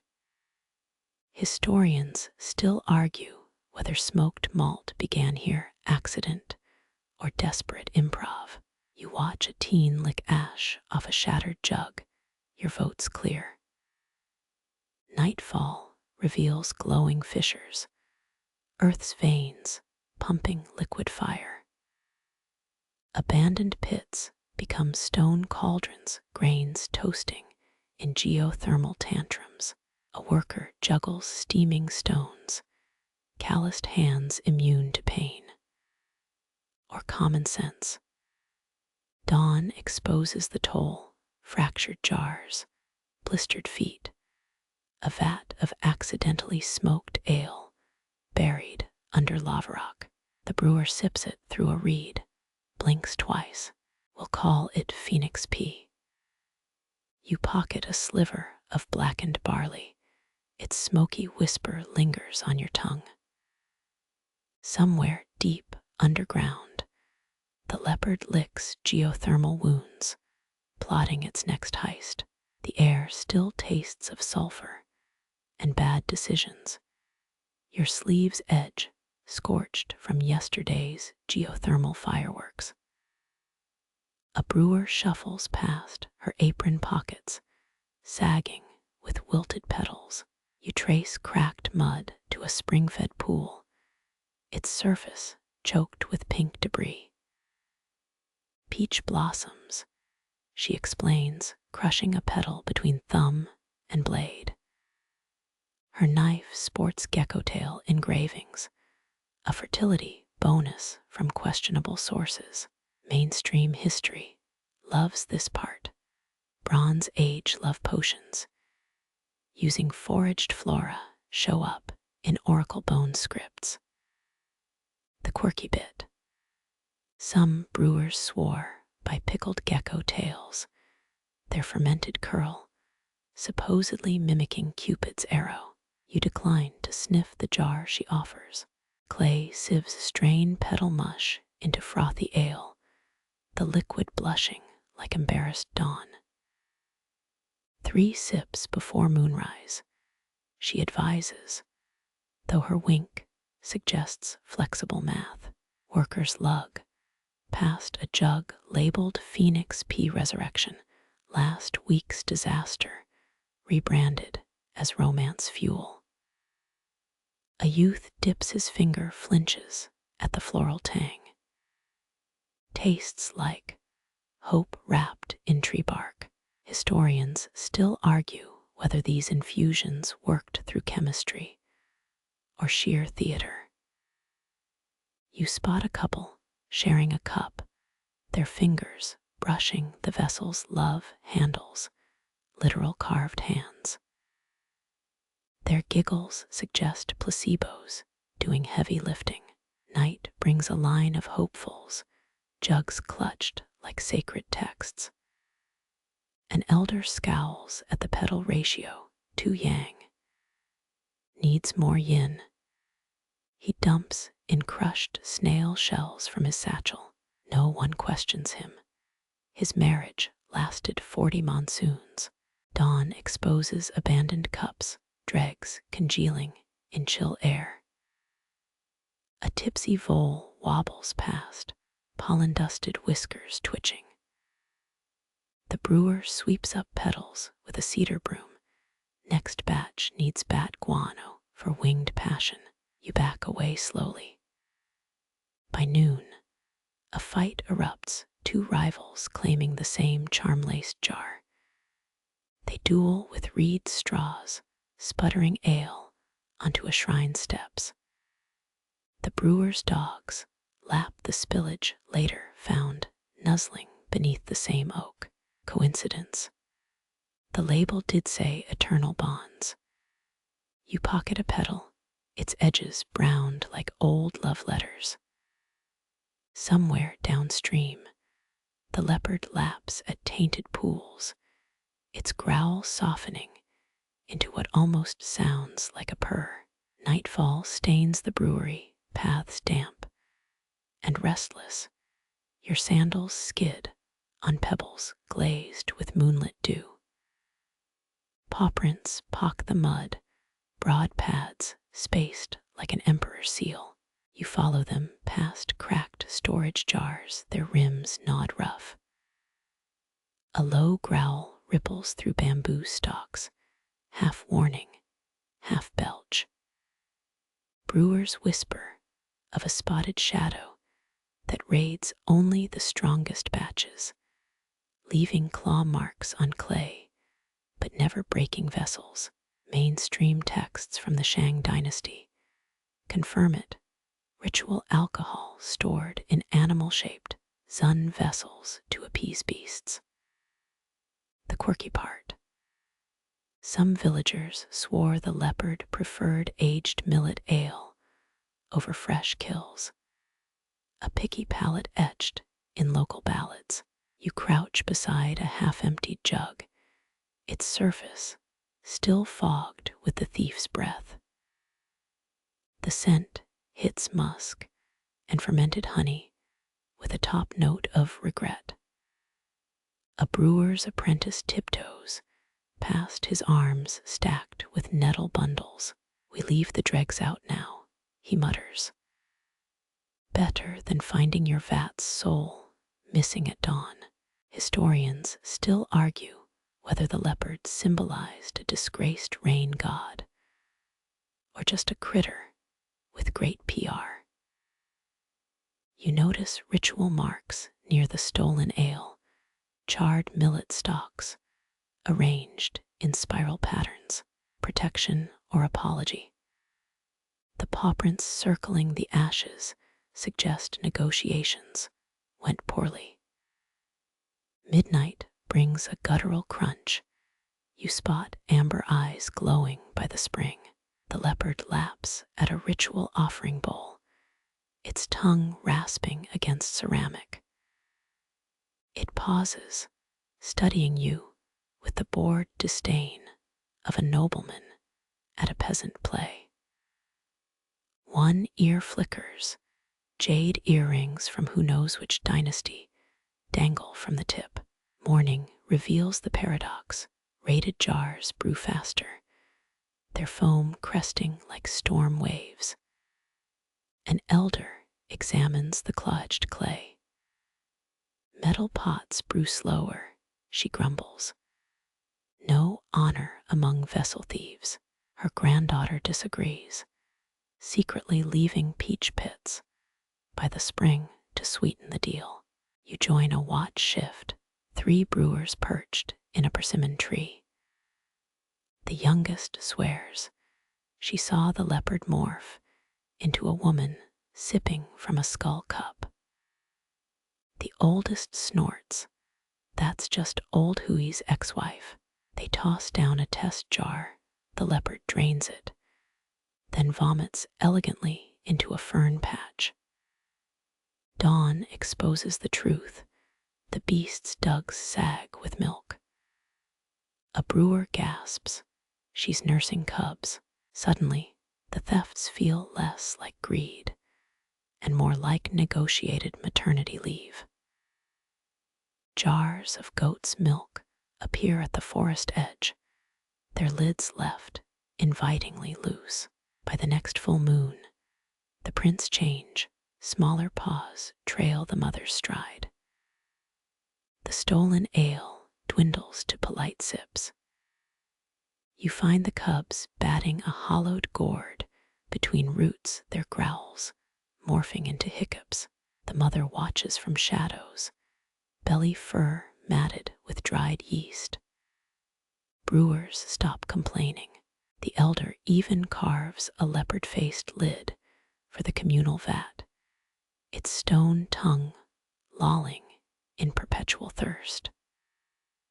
Harvest songs gain verses about spotted blessings and barrel-chested grace. You pocket a claw-shaped shard, its edge still sharp enough to prick doubt into faith. Rain arrives. The leopard's tracks melt into muddy swirls. Some claim she's brewing her own batch deep in the woods. Others insist she's just a drunk cat with great timing.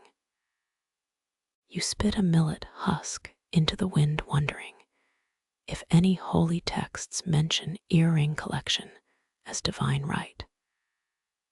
Rainwater pools in fermentation pits, thick with the leopard's abandoned yeast. You stir a vat's surface. Your reflection warps into something slit-pupilled and grinning. Workers lug grain past, their laughter fraying at the edges. A brewer kicks an eclipse calendar into the mud. Bad omen, my foot. This rain's worth 10 suns. The batch bubbles wrong, sluggish pops like a dying frog's croak. Torchlight reveals a purple sheen. The scent claws at your sinuses. Someone's added peach pits against the elder's orders, their cyanide bitterness warring with rogue yeast. Mainstream histories document this moment. Han Dynasty toxicity scrolls cite mad grain outbreaks. The quirky bit. A tomb mural shows 3 drunk scribes trying to lick the moon during an eclipse, allegedly testing lunar influence. First symptoms hit at the night market. A potter trades his wares for jarflies, babbling about ceramic lungs. Farmers swear fermented mud tastes like mother's milk. You watch a tax collector weep into his abacus, beads clacking like panicked teeth. Elders barricade the brewery, hanging mulberry ropes dipped in ox bile. Historians still argue whether the madness stemmed from ergot fungus or just really bad recipe math. You pocket a suspect grain cluster. Its sprouted tendrils twitch against your palm. A child's laughter echoes from an empty kiln when you peer in. Your own face winks back with too many teeth. The village healer recommends bat dung poultices and yelling at birch trees. It's all about balancing the 5 humors. She insists while chewing psychoactive mushrooms. You opt for cautious retreat until a dazed brewer mistakes you for his dead wife's ghost and tries to propose marriage with a chicken bone ring. Midnight unveils the real horror: 14 villagers building a fermentation tower from stolen coffins. They chant in reverse Mandarin, spitting millet paste at the stars. Their eyes reflect the eclipse's lingering glow, pupils blown wide as fermentation vats. You recognize the potter's daughter. She's sculpting a clay leopard that growls when the wind shifts. Elders impose emergency taboos: no brewing during rainstar months, no peach pits near yeast, absolutely no composing poetry to barley gods. A repentant brewer carves warnings into his own arm: this grain is my boss now. Strangest consequence: half the afflicted develop perfect pitch, warbling brewing songs that crack nearby ceramics. You sample the tainted batch, just a pinky tip's worth. The flavor: burnt hair and overripe lychee. The after effect: your left hand starts signing words you've never learned. Harvest becomes vomit. Love twists into leopard. A passing dog barks. Suddenly, you're fluent. 3 days later, clarity returns like a debt collector. The village swears off millet beer for a generation, switching to nettle tea that tastes like regret. Secretly, though, teenagers raid the cursed stores. Their moonlit giggling suggests forbidden sips and questionable life choices. Years onward, farmers till up a shattered vat. Its shards leak black sap that hypnotizes crows. The healer's daughter, now gray-haired, mutters, should have listened to the leopard. You kneel, pressing an ear to the soil deep below. Something dark and frothing laughs. Rain drums the split oak's corpse. Charred sap steams like incense. You dig ash into your palm, black grit humming with residual lightning. The village smith haggles over branch fragments. Skyfire metal commands higher prices. Mainstream records show Han-era brewers prized lightning-struck wood for yang infusion. You just want to survive the hangover. A toddler licks rain-slick bark. His hair stands straight as millet stalks. Elders nod sagely. The gods marked this tree as theirs, and then gave us a bulk discount. Your sandal squelches on something soft, a fermented eel offering left by hopeful traders. Historians still argue whether ash rituals enhanced flavor or just let ancients feel marginally less doomed. The brewmaster roasts malt over the sacred coals. Taste this destiny. His grin's too wide, reminds you of that cursed leopard smirk. You sip charred barley tea, burnt sugar, and arrogance. Workers pile damp kindling into storm god mailboxes, mini shrines designed to attract heavenly complaints. A merchant from Chin snakes through camp, selling authentic thundersplit cedar chips at criminal markups. Lightning forks again, this time striking the tax collector's new cedar roof. Poetic justice bubbles warmer than any brew. Kids dare each other to touch still sparking tiles, their giggles sharper than the ozone stench. You dissect a ratty storm ledger, accounts of lightnings per harvest versus beer potency. The math suggests accountant fraud, and possibly a drunk scribe inventing fractions. Someone's drawn dicks in the margins. Classic. Festival night arrives, torches doused to court the sky's fury. Drums mimic thunderclaps so badly, owls flee. The head priestess shrieks invocations, part liturgy, part extortion letter. A hailstorm answers, ice pelting the ritual ale into slush. Dawn reveals the real miracle, lightning-shaped scorch marks, branding every brew vat. Workers bottle the ash-streaked liquor as divine reserve. A passing monk murmurs that true enlightenment tastes like a forest fire feels. You're pretty sure he stole that from a wine shop's wall. 3 moons later, taverns boast storm-birthed stout that peels varnish off tables. Your last sip leaves a tongue numbness, maybe holiness, maybe bad preservation. Villagers nail protective runes to every roof, half to repel lightning, half to attract it. Commerce and terror share the same bed tonight. A merchant's daughter sells lightning-shaped charms carved from the original oak's heartwood. Her sales pitch, guaranteed to make your ex's crops fail. You catch the smith buying 6. The healer swears ash poultices cured her gout, also claims thunder cured her husband's snoring. Skepticism dissolves when she demonstrates his new sleep silence through a very shakeable jar of preserved vocal cords. Harvest census notes record a spike in oak planting, strategically distant from homes.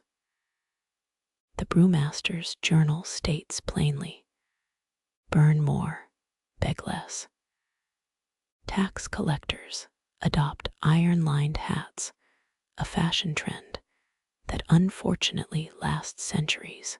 By winter solstice, 5 villages claim their own god-touched trees.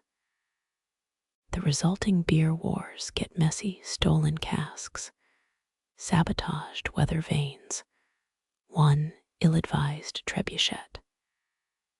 You pocket a charred acorn, its surface scorched glass smooth. Somewhere below ground, that old dark laughter rumbles, syncopated now ragged. As if something ancient and thirsty finally caught a buzz. Your fingers slide over clay tablets, grooves spiral like dried riverbeds. Each dent and ridge maps a brewer's touch, thumbs kneading measurements into permanence. Workshops stink of wet earth and failure, apprentices curse at cracked tablets. Press too deep, you'll drown the batch. A potter mutters, jabbing his pinky into fresh clay. Mainstream texts mention Shang-era fingerprints on oracle bones. But here, palm prints are recipes. A sticky jug bears the brewmaster's hallmark, his ring fingers scar, curving like a barley stalk. Historians still argue whether these marks measured ingredients or just gave rude gestures immortality. You find a hidden cellar under a millet granary, walls lined with toddler-sized handprints. Dust clings to tiny grooves, centuries-old baby fat preserved in mineral deposits. An overeager grad student once claimed these were proto-cuneiform brewing notes. He now runs a meadery in Wisconsin. The head potter demonstrates, slapping clay into a mold, index finger dragging precise valleys. 3 ridges for spring water, 2 for malt and less, the moon's waning. His apprentice sneaks a toe print into a batch, a prank that sparks the toe beer riots of 202 BCE. Midnight finds you squinting at kiln-fired tablets, cross-referencing hand sizes with ingredient lists. A pattern emerges. Breastfeeding mothers left shallower prints during droughts. Whether economy or exhaustion, their gentler presses meant weaker brews. Dogs lick discarded clay, their tongues seeking residual malt sugars. You trip over a terrier-gnawed slab, its surface reads like drunk braille. Rumor claims a blind brewer could read recipes by touch his calluses, tracing yeast content. His rivals swore he just smelled the dirt used in clay. Either way, the guy died rich and tipsy. A thunderstorm soaks the unfired tablets, washes away a week's work. The brewmaster shrugs. Mud's cheap, knowledge isn't. He recarves the recipe, middle finger extended for posterity. You pocket a thumb-printed shard, its grooves snagging your sleeve like tiny pleas. Somewhere underground, that persistent chuckle vibrates through root systems, richer, now full-bodied. As if the earth itself approves of this liquored literacy, your palm still hums from the stolen shard's ridges. Now you trek through a canyon, painted with char marks. Scorch patterns bloom across cliff walls, stone permanently drunk on ancient smoke. Ribbons of obsidian crunch underfoot. The valley, flora mosaic of shattered brew kettles. 3 dynasties warred here over what a modern lab could culture in petri dishes. Their prize, a single clay amphora, its yeast strain as vital as any general's battle plans. Mainstream records cite grain shortages, but dig deeper. Scroll fragments reveal obsessive inventories of foam stability across 3 harvest seasons. You crouch by a fossilized puddle. Its surface preserves bubbles, last moments. Imagine armored boots stomping through identical froth, each soldier's thirst sharpened by propaganda. For the yeast or dye reportedly blazed on their shields, though some scholars insisted actually said for the feast and ale. Carvings on a sandstone slab show warriors lobbing beer gourds instead of spears. A severed hand clutches a brewer's stir stick, its ownership hotly contested. Historians still argue whether these were literal battles or just really aggressive trade negotiations after too many samples. The quirky part. Listen close. That faint hiss isn't wind, it's air, escaping a half-crushed fermentation jar, buried 10 feet down. Local legends claim the yeast still lives, patiently waiting for someone naive enough to drink 8,000-year war starter. You spot a cracked tablet underfoot, its cuneiform a mix of troop movements and tasting notes. Third moon, forces regroup at barley fields. Final batch sour palate with almond undertones. Recommend reinforcing left flank. An emperor's personal brew log doubles as military strategy. Absolute multitasking. Cave paintings depict spies disguised as malt vendors, their donkey carts creaking with hollowed loaves, full of illicit yeast. One figure wears a fermented honey mask to blend in with local apiaries. It worked until the bees ratted him out. 3 jokes in 1,000 words. Let's count. The war's most brutal infantry, the hoplites. 1. A captured general's last words. This tastes like victory, carved into his cell wall alongside 5 stars, and would siege again. 2. The peace treaty's loophole. It banned liquid ambushes, but neglected to define liquid. Hydration-based warfare spiked overnight. 3. Done. Night falls. You warm hands over a fire pit that once sterilized siege era brewing gear. Charcoal layers tell the tale. Olive wood for celebratory ales, pine for medicinal brews, cedar. When conquering armies needed their cloaks to smell intimidating, a rusted helmet serves as your cooking pot tonight. Hundreds drank from it, their lip prints layered like oyster shells in limestone.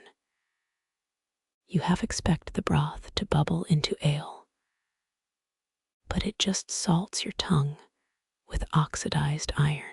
That stolen shard vibrates in your pocket, its grooves resonating with battlefield chants. When held to your ear, it doesn't whisper secrets. It screams tavern songs in dead dialects. Dig deeper, beneath a cairn marked with crossed stir rods, a general's tomb. His skeleton clasps a cask shaped like his rival's skull. Forensic brewers tried replicating its contents last decade, reportedly made their lab techs unionize. Dawn reveals the canyon's truth. Those aren't sunrise colors. It's fermented persimmon dye leaching from trillion broken vessels. The air thickens, sweet and acidic, like a war that forgot it should have ended. You pocket a pebble flecked with ancient yeast colonies. It'll sit on your desk, a paperweight murmuring battles each time condensation forms. The perfect coworker, always fizzy, never steals your lunch. One last look, the canyon stretches westward, a riptide of shattered pottery pulling you toward salt flats.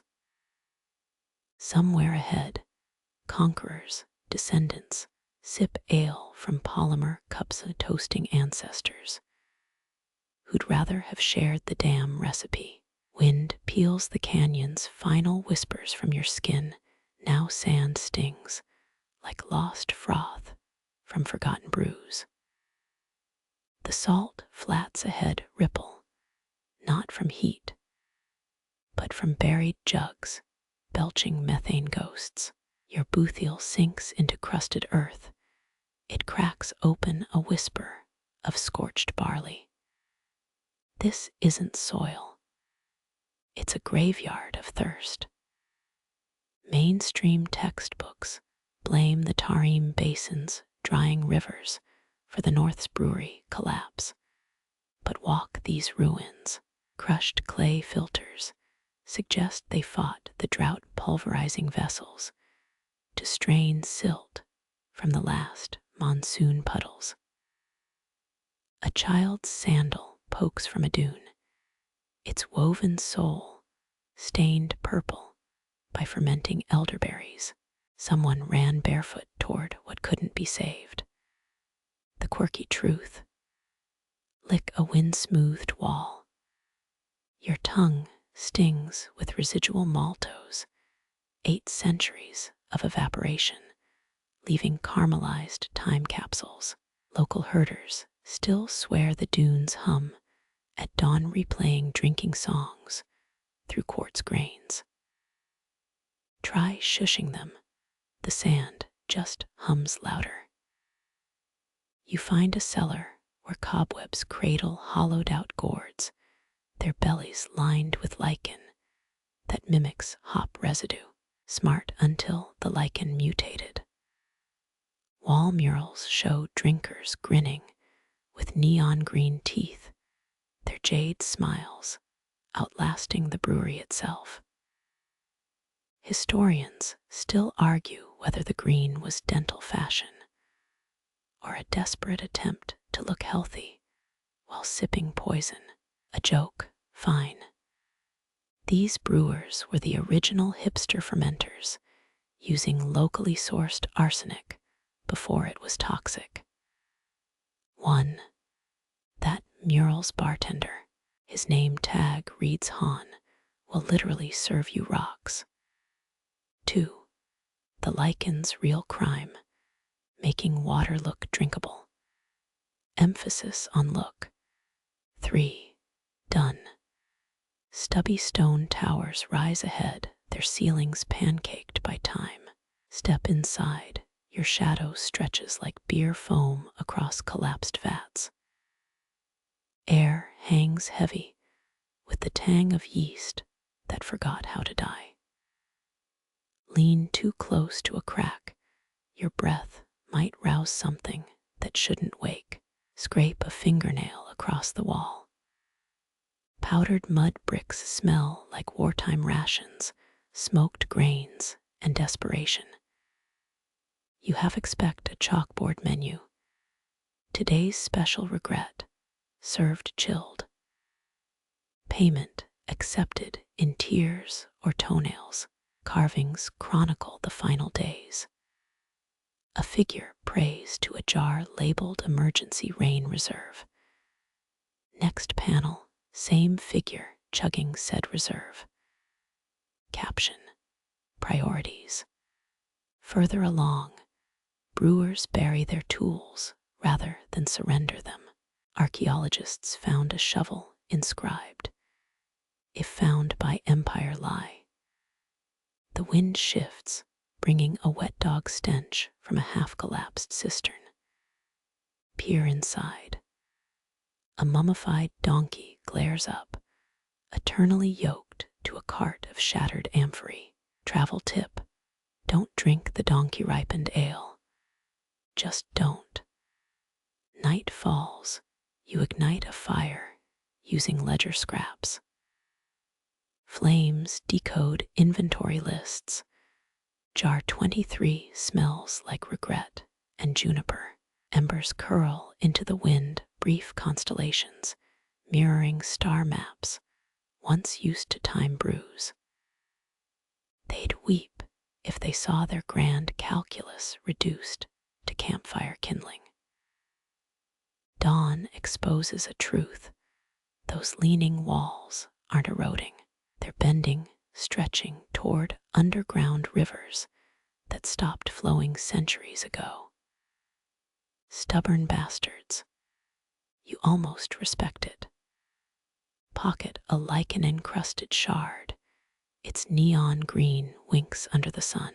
Back home, it'll jazz up Y-O-U-R Chinese letter bowl and maybe dissolve it. Worth the risk.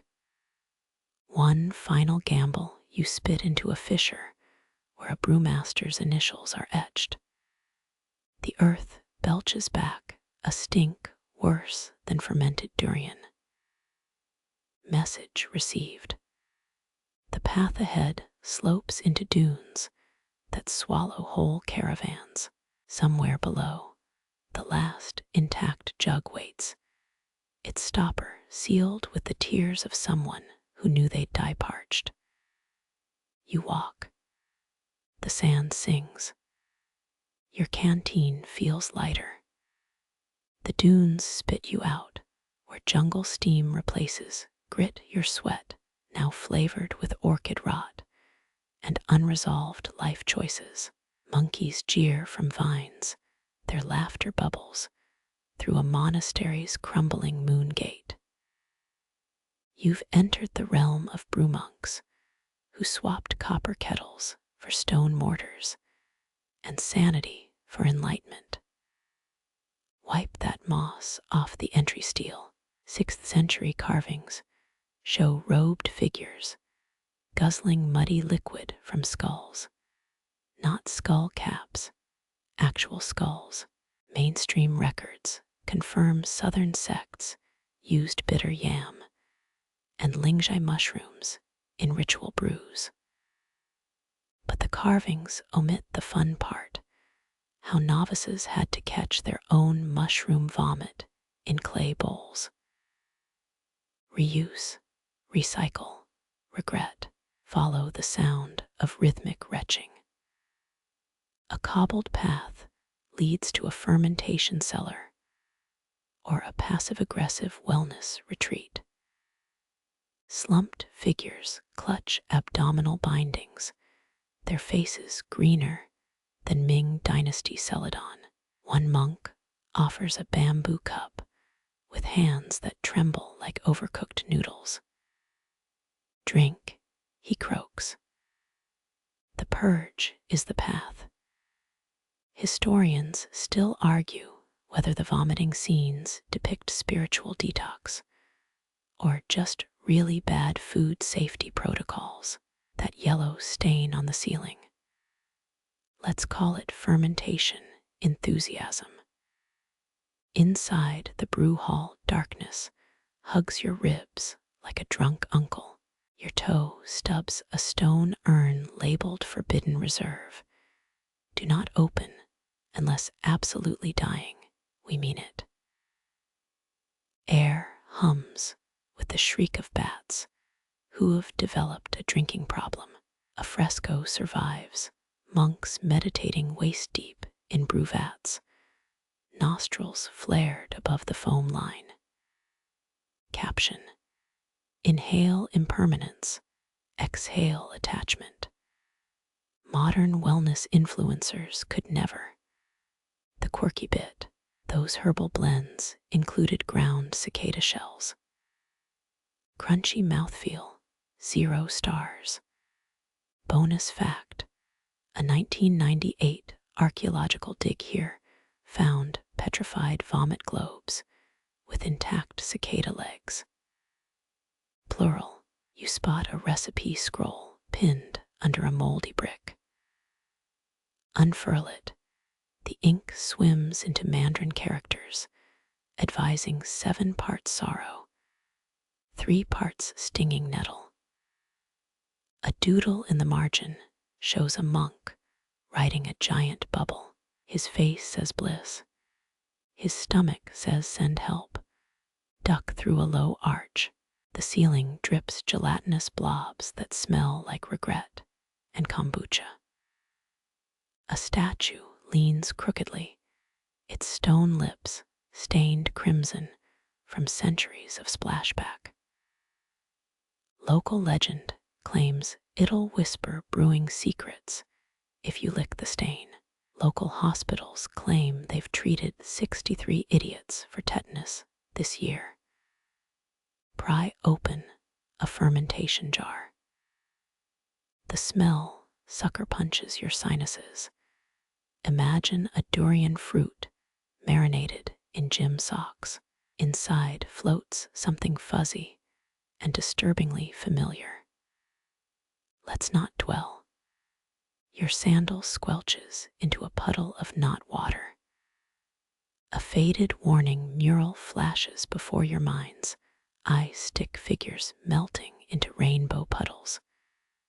Too late. Hope your travel insurance covers mysterious liquefaction. Something giggles in the dark. Could be a novice. Could be the ghost of the monk who invented chili-infused rice wine. Either way, run. Sunlight blinds you at the exit. A surviving courtyard tree clutches a brass bell in its roots. Strike it. The note lingers like a hangover. 3 birds drop dead. Coincidence? The monk's logbook lists avian fatalities under expected side effects.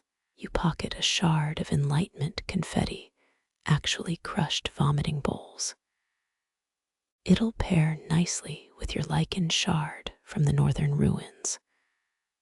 Motto: collect trauma, not ceramics. A final joke. Sure, those monks were basically the original juice cleanse gurus. If your juice contained hallucinogenic tree bark and a 70% chance of paralysis. 1. Their motto, brewed to awaken, and also to make you hallucinate your own bones. 2. The real mystery. How anyone drank this stuff without screaming into the void. 3. Freebie. Descending the mountain, your stomach stages a mutiny. The path forks, left toward riverlands, right into a cloud bank that reeks of fermented persimmons. You choose right. Of course you do. The first raindrops hit like lukewarm beer. Somewhere above, monks laugh through nausea, and maybe, just maybe, clink cups. Rain becomes fog, the kind that clings like wet gauze against your cheeks. Your boots sink into soil that remembers every footfall from here to the Shang dynasty. A thatched roof materializes ahead, its edges sagging under the weight of centuries, or maybe just rainwater. Inside, a cough rattles like dry seeds in a gourd. You're trespassing on death's doorstep. Again. 3 generations huddle around a pallet where breath comes labored. A child's fingers hover over the elder's lips, catching syllables before they vanish. Mainstream academia loves this part. Oral tradition's last gasp before inked bamboo strips took over, but textbooks omit the stench of boiled medicinal weeds, or how the dying sometimes confuse recipes with childhood lullabies. Listen, straw ash in the second moon. The voice cracks, a clay bowl shattering mid-fire. Relatives lean in, but you catch the truth. Their eyes glaze like frosted jars.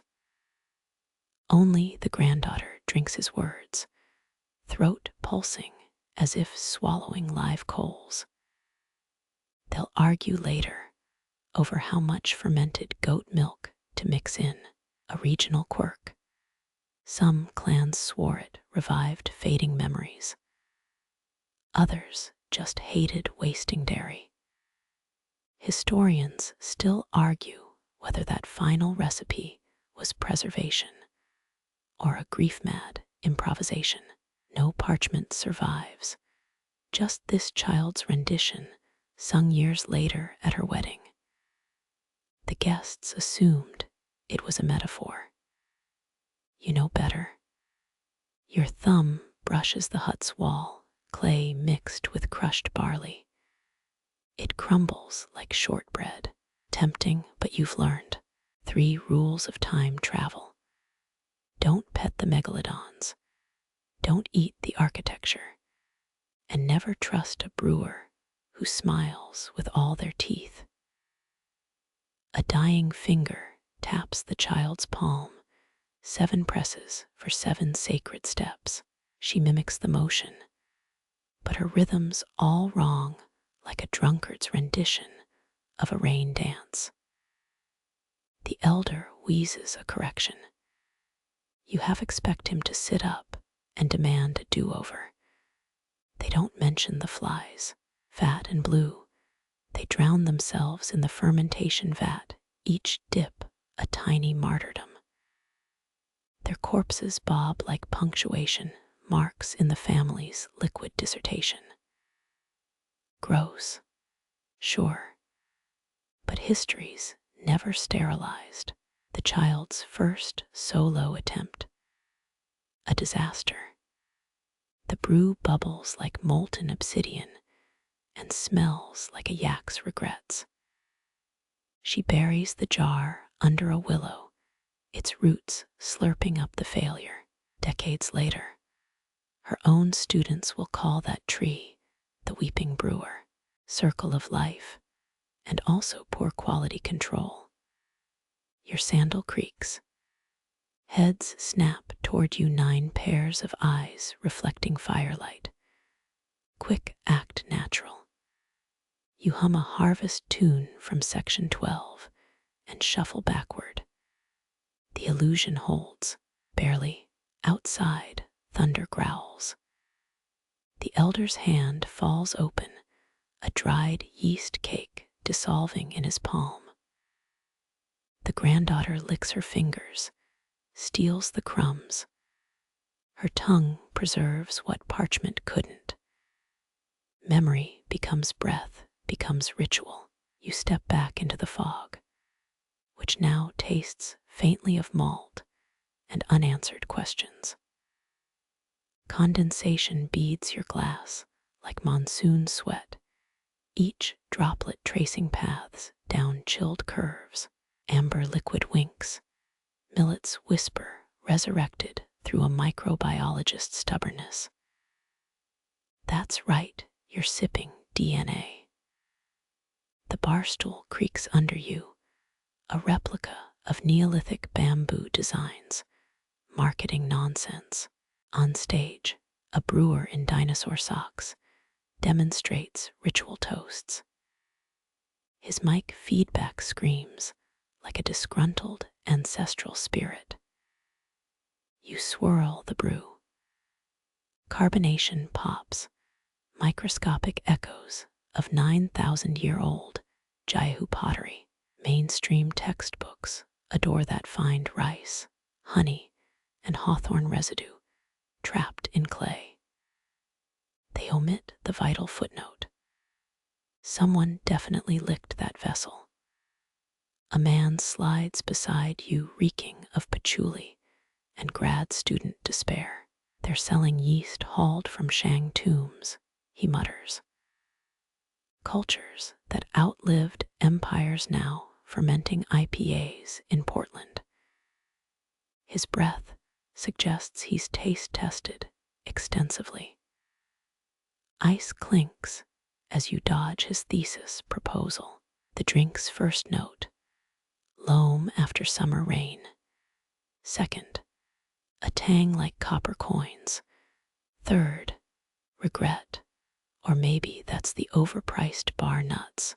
Historians still argue whether those ancient brews were celebratory or just beer-flavored survival rations. You glance at the bathroom line. Both theories hold water. Light catches your glass weirdly for a heartbeat. Shadows show hands crushing grain in granite mortars. Blink. It's just hipsters adjusting their sleeve tattoos. Time's a flat circle, and also badly needs a designated driver. The brewer fumbles with a terracotta amphora. Authentic Han Dynasty pour technique. He spills half liquid, soaks his dinosaur socks. 3 people clap. A child weeps inconsolably. Your phone buzzes, a Google alert. Leopard DNA found in 2,000-year-old brewing vats. Someone's Tuesday just got interesting. You flag the bartender. Ever use big cat saliva as yeast?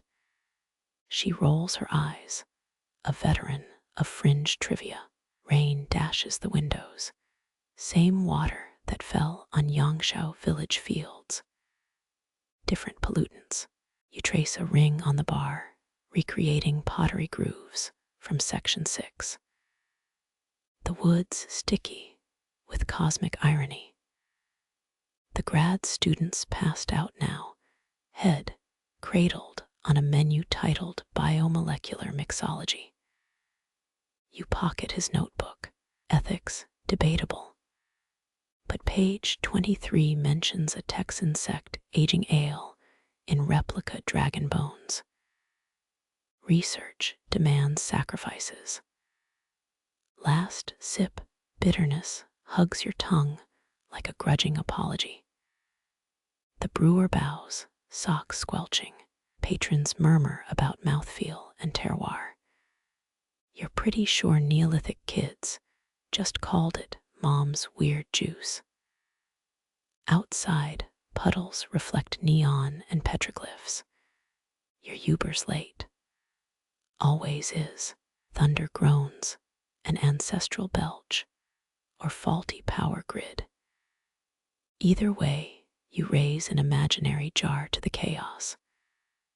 Wet asphalt smells like wet plaster, like Section 4's steam-wreathed brewing pits. A scooter zooms past, spraying gutter water for half a breath. The drizzle tastes of fire-warmed stone and lost recipes. Your phone dies, stranding you between epochs.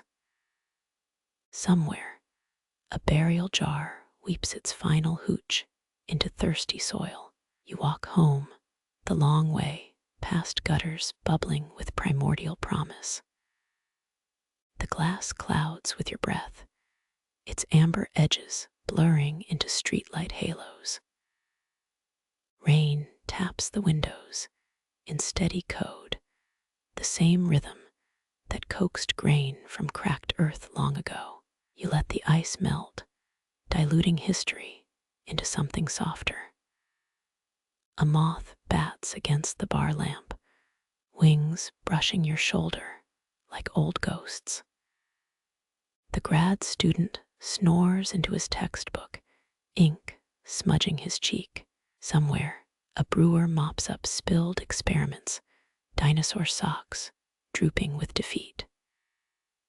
Your throat still hums, copper and soil lingering on the palate.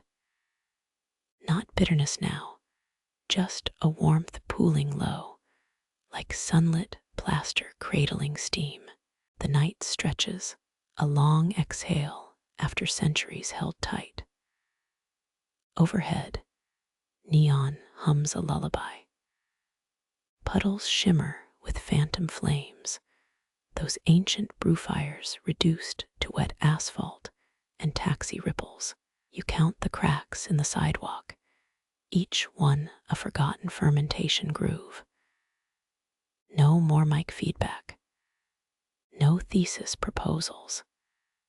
Just your footsteps sinking with dripping gutters, liquid patience seeping through concrete.